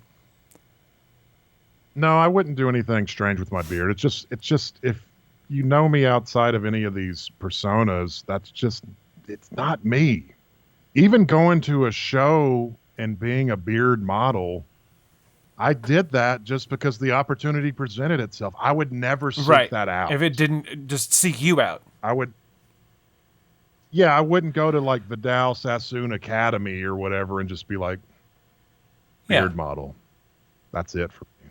And I'm sure that's a great thing to do, and maybe I could make some money doing that way. But no, it's, again, somebody in the chat said they wanted to hear more about a beard as a mask for me. And I look at any kind of celebrity I have, I still sort of look at it as maybe it's an old school way, I'm not sure, but I'm not really going to present myself fully in that moment of whatever I'm doing, whether it's acting or wrestling or whatever. The beard and all those things are a nice, comfortable place to let me know that that isn't really me. It's just a as you say, a simulant, a replicant, an image of who I am, but it's not really me. So as a mask, I can come home and talk to my kid. I can hang out. I can do whatever. I can throw tapes in. I can play synthesizer. I can do all these things that any representation of me would never do, except maybe one of the Jocephus cult leader versions. Right, might the do intellectual, that. But, right? yeah, and I love that freedom to have something on my face that I didn't really have until I became a wrestler and got immersed in it more. I look at your beard and it's impressive. Like I've seen it grow over the last few, I don't know how long you've been This is growing almost it, 4 but years. This is like 3.5 years. That's amazing. Mine wouldn't grow out like that though. When I did grow it longer, it just all ended up like, I don't know if you remember Jim the Anvil Neidhart. He just had like a long I don't know goatee. if I know. He was It was one of the Hart brothers? Yeah, he was Bret Hart's partner. He was his brother-in-law in real life, I believe. I'd have to go back and look at that. I know, Jimmy, of course, and then there's a couple other Hart brothers that I knew, but I don't remember that one. Yeah, I love Jimmy Hart for sure. He's iconic. He was in the Gentrys. Do you know the Gentrys? I Keep On Dancing. I think that's Jimmy Hart singing "I Keep On Dancing." No way, I did not know that. Yeah, he was famous as a musician before he got into the wrestling business. I think Lawler saw him singing at a hotel, a Holiday Inn, and he was like, "You ought to get in wrestling, Jimmy." And Jimmy has a great sing-song voice. I get distracted, so I apologize to the audience if they were following a story and all of a sudden we're talking about Jimmy Hart. That's just the way it is. Anybody who tunes into my programs understands that my shows are a natural conversation. And so they're probably on board, with this conversation. I would hope so, at least. Well, I've been around Jimmy Hart maybe twice. And the first time, in wrestling, a lot of times you want to tell the veterans where you've come from, maybe who's trained you, who you know. And it's usually a name-dropping thing, but in an appropriate way, because people want to know if you've been trained by somebody in that business, because they're putting their body on the lines too. And I remember talking to Jimmy. I was like, "Yeah, Jimmy, I started my training with Tony Falk." And he's like, "Oh, Tony Falk, brother. Yeah." Like he had this great sing-song voice. Everything he said was music. It was incredible, man. "Oh, tell old Tony I said hi." But I don't know why I was saying that. But yeah, you can get me back. So you were initially talking about the freedom of having a mask and whatnot. But one of the things I wanted to bring you back is even a little bit further is when you said that you're not the kind of person who would seek out like being a model or doing any kind of like overtly beard things. But that did not stop you at one point from becoming a member of the Pogonotrophy Society here in Nashville. What made you seek that out? What made you become a member for a short period of time? I believe somebody who was in it, not somebody that I knew might have been in it, and they recommended it to me, and it seemed like a good group of people. And I think I miss camaraderie of just dudes hanging out in a healthy environment where it's not just dudes being jerks or anything like that, but just I grew up, I'm the youngest of 4 boys. And sometimes I miss my brothers and I don't get together, COVID or not, very often. All 4 of us are hardly ever there. So I looked at that group, and it's based on beards and beer. I don't drink or anything, but I still wanted to go hang out with folks. But at the time, I was all over the place. I was going to Chicago like once a week and all these other things that were keeping me not in Nashville to hang. Like I was filming a reality TV show for AMC, and it never had a title, but the idea was Billy Corgan was running a wrestling company, and I was one of the people in his company, and I was under contract to AMC. My ex-wife was as well, so we would go. So based on true events, I actually attended one of those tapings. That was amazing. I'm really sad that didn't happen. Yeah, I remember seeing the pilot and I thought it was really good, and then it was never sold after AMC ended up changing their creative direction and Right. dropping it eventually. Sorry, my son was making noise. I just had Hey, to say, calm hey, it down back there. Calm it down. it's like this is the beard club. Son. Grow a Your beard. won't be here till next year. Or the beard drink show, some sorry. water. Water's good. Yeah, he'll have one by next year. He could be on the Yeah, show. because 11. That's when I grew my first beard. Just woke up and all of a sudden it was there. Yeah, man. And I've seen that process happen. I would call yours and I would call it the Rip Van Winkle style. Yeah, a lot of people give me that. I'm sure you've heard For that. sure. And you're not I feel like you have thick enough skin for me to bust your chops a little bit, of course. So we've known each other probably 12, 13 years, Yeah, maybe probably. 14. Yeah, probably around since 2006. Yeah, about 14 years. Yeah, that sounds about right. Yeah, as far as the Rip Van Winkle, I mean that makes sense because I fell asleep in 2006. I'm just now waking up and calling you now, so That's true. You know what I want to happen is we both live at least until we're 80, and we're still talking about hanging out one day. I have a friend. Okay, I need to show this. I have a name named Phil, and Phil at one point, we knew each other through mutual friends who were really close, and they all worked at like Vanderbilt or whatnot. And one day we were like, there's this kickball league over at the Nashville Jewish Center or whatnot, or it was somewhere here in town. And I was like, what have you been up to? And he's like, oh, I'm playing kickball over there at the kickball league. And I was like, you know what? I was like, I'm gonna get a group of people together, and I'm gonna go over there, and we're gonna play you guys. Or no, it wasn't kickball. It was dodgeball. It was a dodgeball league. And I was like, I'm gonna play you guys. We're gonna be a team. And he's like, oh, so you're gonna bring your gang up against my gang? I'm like, yeah. And so it never happened, but anytime we'd run into each other, we would literally go into like a wrestling style promo of like, oh, our balls are ready. Don't think that we're not going to smack you. You better be ready to be, we're going to, just the whole kickball smack talking. And that became a thing for like 5-6 years. And it never happened. Wow. But anytime we saw each other, that would be the thing. Well, I had this friend from college, and we would when I lived in Wichita, Kansas for a good while, and we would always say that, like, man, we got to hang out soon. And by the end, it never happened, of course. And by the end, we would both look at each other and about to say that again, and they were just like, no, Right. It's never going to happen. But we're going to make it happen. You're coming over. You're going to watch Johnny Cash live in London. Honestly, if you bring the Johnny Cash live in London, I think I have the Johnny Cash live at Montreux. So we could just do a back-to-back. I love all the people that appeared there. It's just an incredible lineup of Montreux. It's like the Montreux Jazz Festival headlined by Johnny Cash. You're like, great promotion. Hello, jazz fans. I'm Johnny Cash. It's like, next up, Mahavishnu Orchestra. You're like, what? I mean, honestly, that sounds right up my alley. Probably yours as well, though. Right. Throw me a And curveball.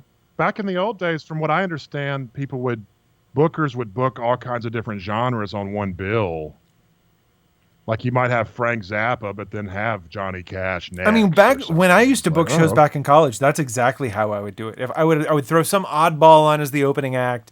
I'd put two diametrically opposed bands together, and then like some comedian in between them, and it'd just be this giant variety show, basically. Mm-hmm. Yeah, I'm into that. I think we need more of that, especially in these days. Let's make that happen. Less musical division, more exploration of. Oh, This thing is a very, very tiny comb. This is the Kent 81T saw cut handmade. It is for your mustache. let me just be honest. When you pulled that out, I thought it might be for one of your dolls. I wasn't sure. My dolls do not have hair or faces. They're solely for taking the inner demons and infusing into the doll, and then the doll must be set on fire, or else things just don't go well. Well, someone in the chat said no one would say no to Johnny Cash. I agree. I mean, the man killed a person in Reno just to watch him die. You don't want to say no to that man. Right. Do you have any Johnny Cash films that he did where he's acting in them? On VHS? Yeah. Give me some titles. Maybe? I'll tell you one you need to see is where he's a pool Okay, player. no, I don't know that one. Like before The Color of Money. I mean, you have The Hustler, then later on you have The Color of Money, but you have The Baron and the Kid. The Baron and the Kid. You have to see The Baron and the Kid because at the beginning of it, it's like 10 minutes of Johnny doing pool tricks. Like he's got all the balls set up and all these weird configurations. And he keeps doing these shots and everybody in the room is just like, oh gosh, Johnny, yeah. Or Baron, you're so great at pool. Yeah, you got to see that. I'm a fan already. That sounds amazing. I'm trying to find the thing. Let's talk real quick before we run out of time. Again, as part of your wrestler persona, you played this cult leader, beard and all. But the whole shtick around the cult leader is that this is the way. Can you explain to me more about the philosophy of Jocephus, the cult leader character that you're playing? Mm-hmm. I mean, that was the first variety of it, which was birthed in Chicago, more so on a lot of shows there. And the first Jocephus character was based on the Source family. There's a documentary about them, but the guy who was the leader of that was Father Yod. And Father Yod wrote several books, and it was the kind of common thing where people try to combine every religion and look at the perennial philosophy of every particular religion, what they think about love, what they think about this, that, and the other. And Father Yod combined all those things together. So the way was just a simplistic path to figure out who you are in the world and where you related spiritually and where you want to be eventually. So it's half motivational speaker, half spiritual life, which is in a lot of ways, that's what the church became. That's what a lot of things have become over the time. They're half motivational speaker, half spiritual life. So that character tapped into that. Of course, a lot of the things were, maybe they were deceptive. I don't know. Was he a cult leader? A cult leader never says they are. So they say, matter of fact, they say that's not a cult. I don't know, man. Don't listen to your parents when they say it's a cult. Matter of fact, don't talk to your parents ever again. The problem is if some people's parents would say it's a cult, they get deeply immersed, Like I watch He-Man every morning with my son. Like we're on season 2, which there's only 2 seasons of He-Man, and they're each 65 episodes. So, but I mean, 65. They're 20-minute episodes. Yeah, they're 20-minute episodes. But today, Skeletor was talking about books. He's like, books are the most magnificent thing in the universe. and like, you didn't really know if Skeletor's words would make kids hate books because he's the evil character, or they were like, well, even Skeletor thinks books are good, so I'm going to go home and read Freckle Juice. You really want to rebel? Go home and read a book. It'll piss your parents off. I'm going to go home and read Tales of a Fourth Grade Nothing is on my read list. Dear God, it's me, Judy. So like, or is it Margaret? I can't remember what the thing. Yeah, you got it. But yeah, people get deeply immersed in it because their parents might be saying it's a cult, or it's just like music. What are you listening to? It's like turn it up immediately. So, but That was the first variety. He was based on Father Yod. We would do musical performances as part of the wrestling show. The crowd didn't know what the heck was happening. Well, that was generally my favorite thing of Bill, watching you wrestle, is that your characters were always so diametrically opposed to the types of wrestlers that the audience would normally get. And so just watching the audience squirm was half of the fun of watching you in the ring. Right. Yeah, and the cool thing is a lot of that was Billy Corgan and I working on that character together, and a lot of times he would come up with a modular synth riff, and we'd have one of the Pumpkins guitar players in the ring at the time, or Jeff Schroeder is his name, and then it would be my ex-wife playing organ, and I would just be making up a song. That's how the show would start in Chicago. And I'm yelling in people's faces. Sometimes I would kind of grind on people, which I probably should have done. No, I'm just kidding. That didn't happen. Right. You definitely asked people before you did that, I'm sure. Exactly. But you just wanted to make the crowd not know what was going on. But then by the end of the show, you come out to wrestle and you tie it all together. You tie everything you did earlier together to the main event or the semi-main event, which that's the bad thing about wrestling, is they reveal everything immediately. There's no like story arc. It's all revealed in a 2-minute promo instead of building up to the payoff at the end. But we would have payoffs. We would have madness and then a payoff to make it all understandable at the end.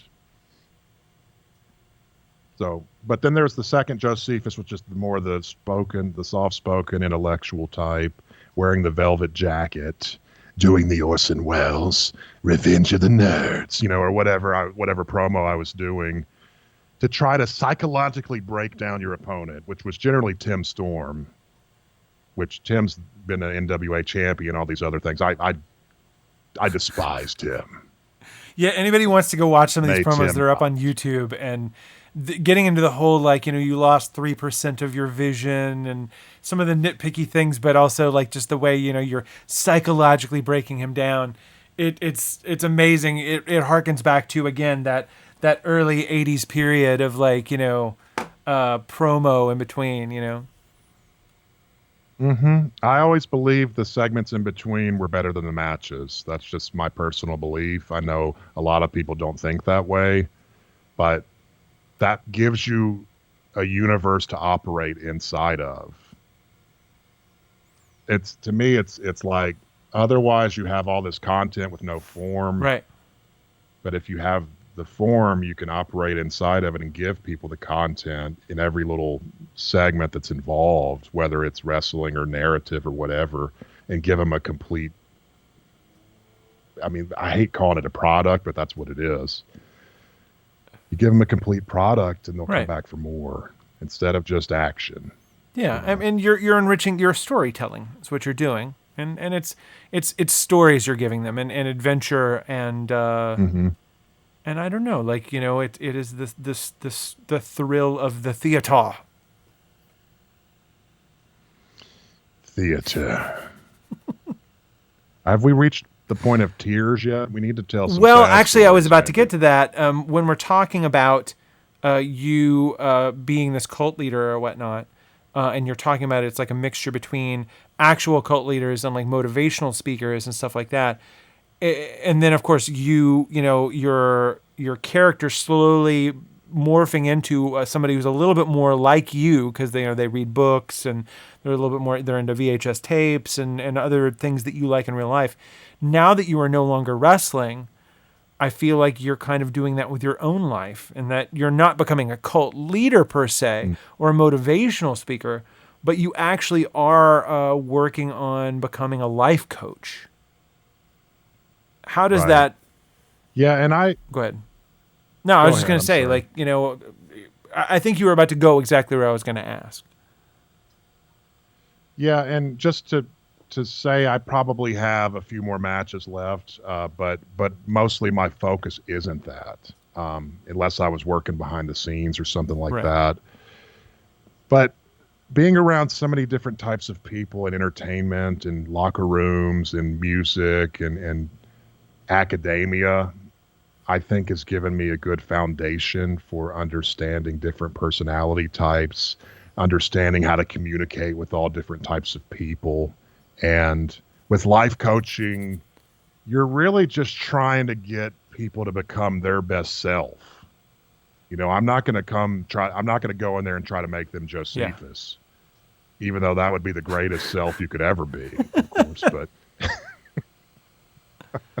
kidding, future clients. But yeah, I'm just trying to take what I've learned in life to help guide them into being the greatest they can be, not to get into some kind of army commercial. And then they don't. Damn need it! me Now I've anymore. got the That's the 1980s. thing. Be all that you can be in the army. It's like commercial playing with VHS tape in my brain.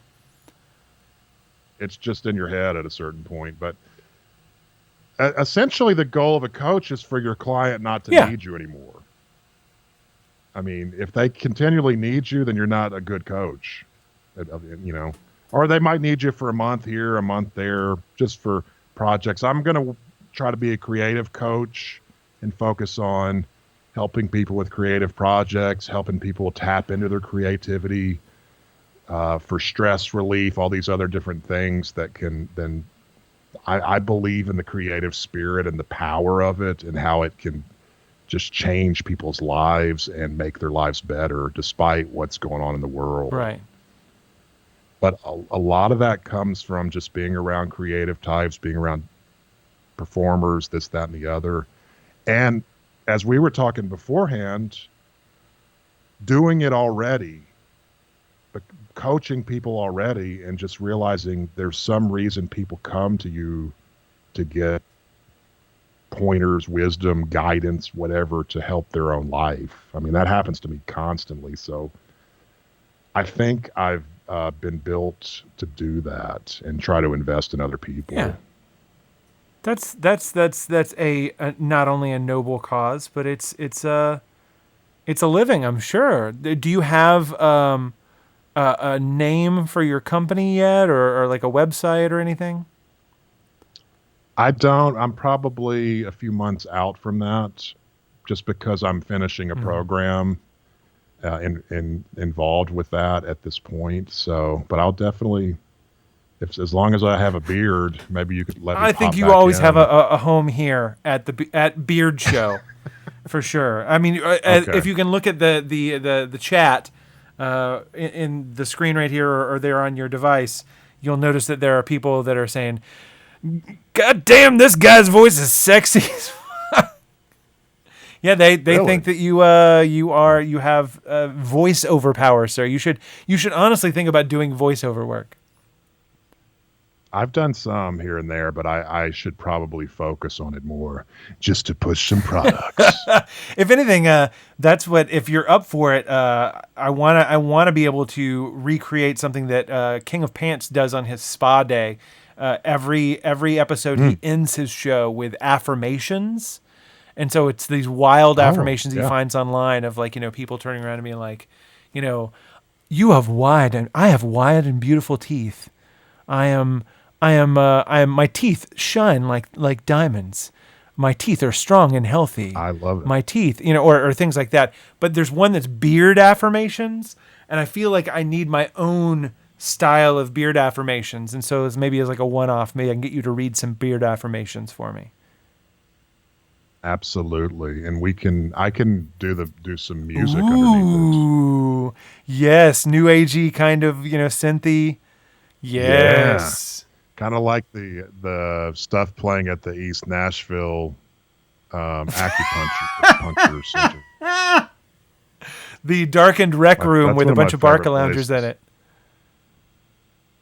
I love that because it changed my life. And like I said to you before, right before the guy administers the needle, or maybe it's right after, he's just like, enjoy your rest. And so you're like, wow, that's I mean, it's important true, right because you there. go into this Important darkened things to kind of build on. room with about 20 other strangers, and you have yourself a group nap. I'm into that though. I'm into communal, spiritual practices. everything's so individualistic at times that you forget that everybody else is trying to figure everything out too. We're just trying to. We don't know half of the reason why we're even here. I think. Agreed. We can think we do, but we're still trying to figure it out. And our brothers, sisters, whoever else is here. Are here rather, and they're just trying to figure out the same thing. So if I had the special effects budget, this is the part where like the camera would zoom out on your forehead and the third eye would open and then it would go in and be like triangles and flashing lights and like, then you as a spirit form hatched out of an egg and then you turn into like the yin yang symbol and then it like disperses into like water droplets off the edges of like a pyramid and dribbles down. And then, it's like the movie, the intro to the movie Heavy Metal all of a sudden. Yeah, or the intro to the movie Enter the Ninja. Actually, I'm a big fan of, was it, oh God, what's it called? It's Ninja 3, The Domination. Yeah, the one with the girl from Breakin' who becomes like the Exorcist character. She's embodied by a ninjutsu spirit. What happens with the arcade game in that film is just gold. It is just pure gold. Yeah, I've got the storybook of that movie. The storybook VHS of that one. Oh, that would be yes. To have Ninja, I would be interested in seeing that for sure. Yeah, that's definitely. It's in the case. It's in the glass case. That's fantastic. So. I am an Adonis. Yes, somebody in the chat, basically Giles, is saying another affirmation that's at the end of Spa Day where it's like, it goes on and on about like, oh no, is that the right one? If it's the one that I think it is, there's one that's like, my scalp smells like myrrh. My sebum smells like myrrh. My pubis smells like myrrh. I am fragrant and beautiful and blah blah blah, and my armpits smell like myrrh. But it sounds like he's saying meh. So it's like my armpits smell like meh. my hair smells like meh. It's like it smells like meh, meh. Well, I will say anytime you need me to do the voiceover, just that let sounds me know. great. Once again, thank you so much for coming on to Beard Show with this lovely 2-year-old beard and 2-year-old hair. We'll only see how it grows from here. Like I said, I started off with very short hair earlier in my Twitch career, and now that it's grown here, I'm not going to stop. So I'm going to try to get it probably as long as yours, if not longer, if possible. Is somebody? My parties smell like myrrh. My parties smell like myrrh. Anyway, everyone, thank you so much. Jocephus, I'll see you next time on Beard Show. I'm going to say goodbye to these people. Just hang out for a second, and I'll join you once I'm done saying goodbye. Well, that's it for Beard Show this week. I hope you've had a good time. Be sure to tune in tomorrow for Masters of MASH. That's Wednesdays, 2 p.m. Eastern, 11 a.m. Pacific, 7 p.m. UK time. Tomorrow I have an absolute master of the MASH, Go Home Productions, a.k.a. Mark Vidler. His work from the early 2000s is some of the best you'll find, the top-notch. He, just like the person I had on last week, was Amorphous, a young man who is taking the world by storm and is being embraced by major labels and stuff like that. Go Home Productions did the same thing around 2004. Was working with everyone from Madonna to the Sex Pistols to what was it, The Doors and Blondie. Even Bob Dylan reached out to him to try to remix stuff. And he swung that into a lifetime career based off of mashups. So it is possible. It was possible then. It's possible now. My hopes are to not only to make sure that we preserve this history of the mashup movement, but also that we can learn from our history and that the people who are within that history can work together with people that are coming up in the scene. Again, a lot of the things that I do here on this program and in my real life are based on community and the ability to bring people together and share ideas and, love one another if possible. So hopefully every one of you can take your follicles that you're growing, whether they be tiny whiskers or a full face, and love your beard, love yourself, love your family that are nearby, whether they are related or not, and join me next week on Beard Show. So thanks, everybody. I'm going to go ahead and raid the Booty Mashup channel so we can join Dada in Deep Dive, or Deep Digs? Is it Deep Digs? Deep Dive with Dada. Booty Mashup. Here we go. Bye, everybody. 6 viewers. Hold on. It's filling up. It's filling up. You got to tell me if you're ready. We got 16 people to hop on the bus. Everybody gonna hop on? Oh, there we go. I'm raiding. Peace out.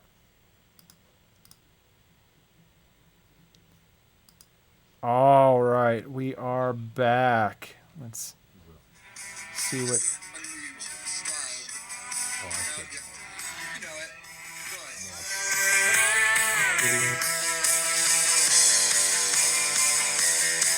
Oh.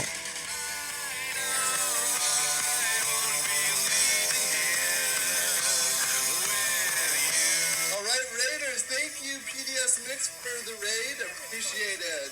Thank you for joining me. I'm DJ Dada. This is Texas Dada. This is the very first song.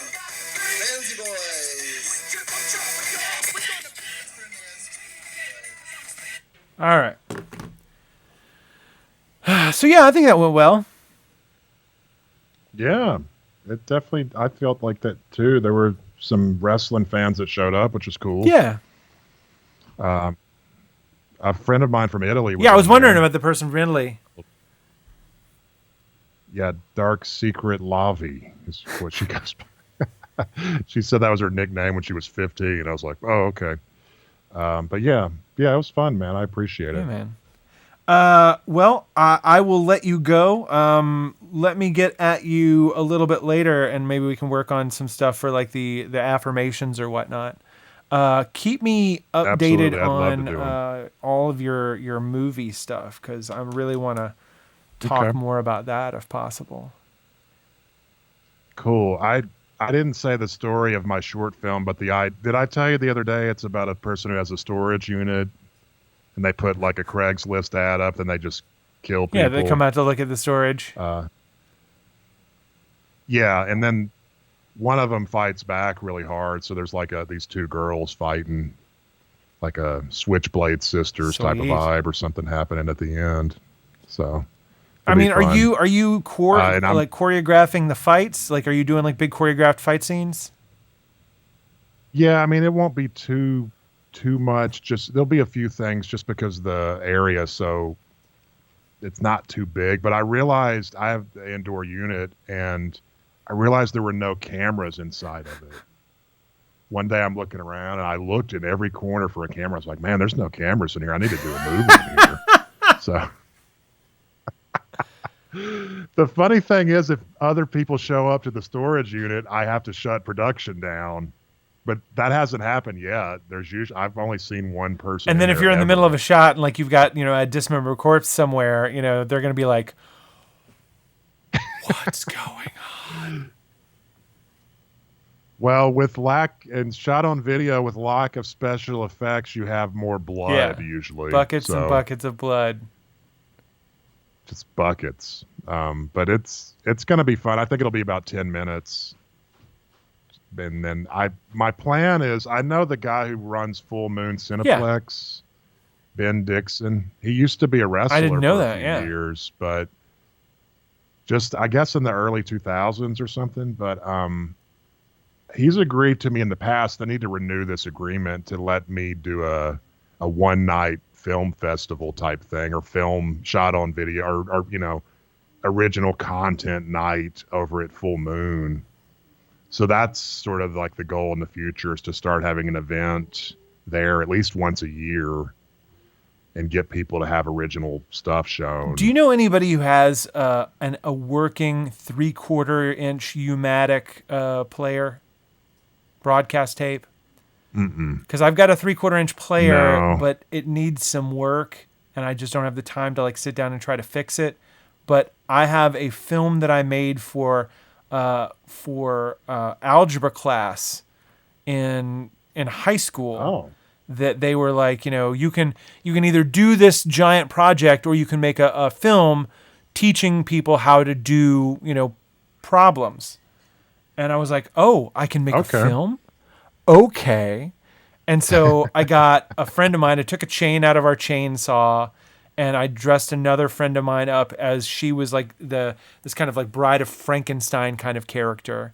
And it was like the Bride of Factorstein. And she, this chainsaw guy's chasing this couple through like the woods, and they finally get to this house. Like the guy falls down, he gets killed. She gets all the way to the house, is like right there at the door of the house, and she can't get inside the house until she, does log or whatever that the mathematical equation is. You just have to figure it out before she goes inside the house. It's like the key or whatnot, right? So she's sitting there carrying the numbers and like doing all the math on the piece of paper, and the guy with the chainsaw is getting closer and closer and closer. And finally he gets all the way up there and she gets inside and the door closes, and now he has to do the math to be able to get inside. And of course, he didn't study. And so now he's like, darn it. I wish, if only I would have studied, I'd be able to, get in there and kill somebody. And of course, I did this at Easel Harding Christian Academy was where I was attending at the time. So of course, it went over really well. I got an F on this project, but I still have the tape, and it's fantastic. But it's on 3/4-inch. Yeah. I used to have a friend that worked at the Nashville Library. They have like an archive room.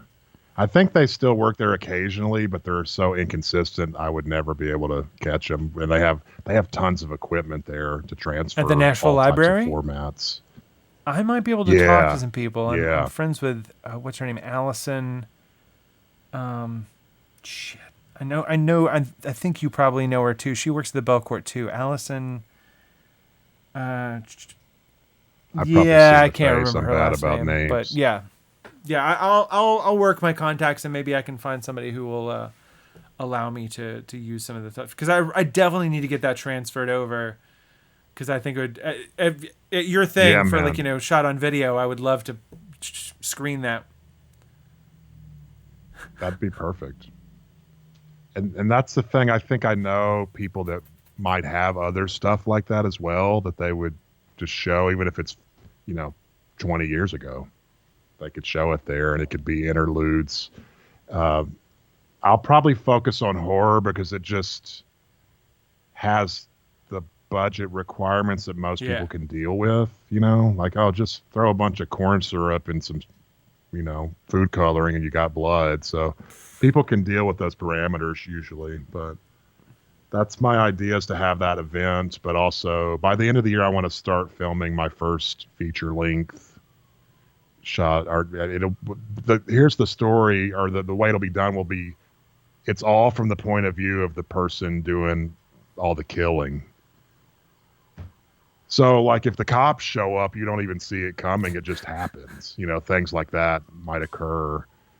So I'm writing the script for that one right now, and just come up with 40 or 50 different scenes where this person, they'll have interactions with people to make it cool and interesting, but then you don't know if they're about to kill somebody, because people aren't talking about their thoughts. Right. So there's all sorts of elements like that. But then the cops do show up at some point. You just don't see them coming, and you're like, oh my gosh, I'm getting shot at. So, I feel like I can pull that off, because it'll just be point of view shots and simplistic murder type stuff. Yeah. So yeah, cut your teeth in the genre for sure. Yeah, dude, got to get it going. Well, good luck in that, and I will talk to you soon. Good luck on how long before you're out of your class for the life coach thing? Probably the end of Okay. the year. But even before then, I'm going to try to get some things going to interact with people. Make a little green at the same time, which is always Yeah. nice. Yeah, it's weird because it's like there's a whole other side to. I would think that being the life coach thing is anytime you're any kind of like a coach, whether that be that or like a physical fitness coach, it's like I feel like you have to kind of be a realtor in a way where it's like you have your card and you're always talking to people and networking. Mm-hmm. So, Yeah, man. Yep. It's going to be a lot of one plan I have is to go to the law firms in the city and just see if they want to have a coach on staff. that's a great idea. Yeah. Just go in there with some nice cookies from somebody just to give them and have my card and talk to a couple people. Just be like, hey, I'm available. I've done executive coaching. I've done these types of coaching. If you're interested in having me on staff, we can negotiate that. And, I'll hit every one of them in the city. It doesn't even matter. That's to me. great. That's a good angle. I didn't even think about that. Yeah. And then I can do private coaching on the side, but have a steady gig or something. Right. So, Well, that's important. yeah, man. Well, yeah, man. Let me let you go. I'm gonna go hit dinner with the wife and with Mara. All right. And yeah, till then, keep your head clean or your tape heads You clean. too. You too, man. Thanks Of for course. having I'll me talk again. to you soon. Bye. Okay. Bye.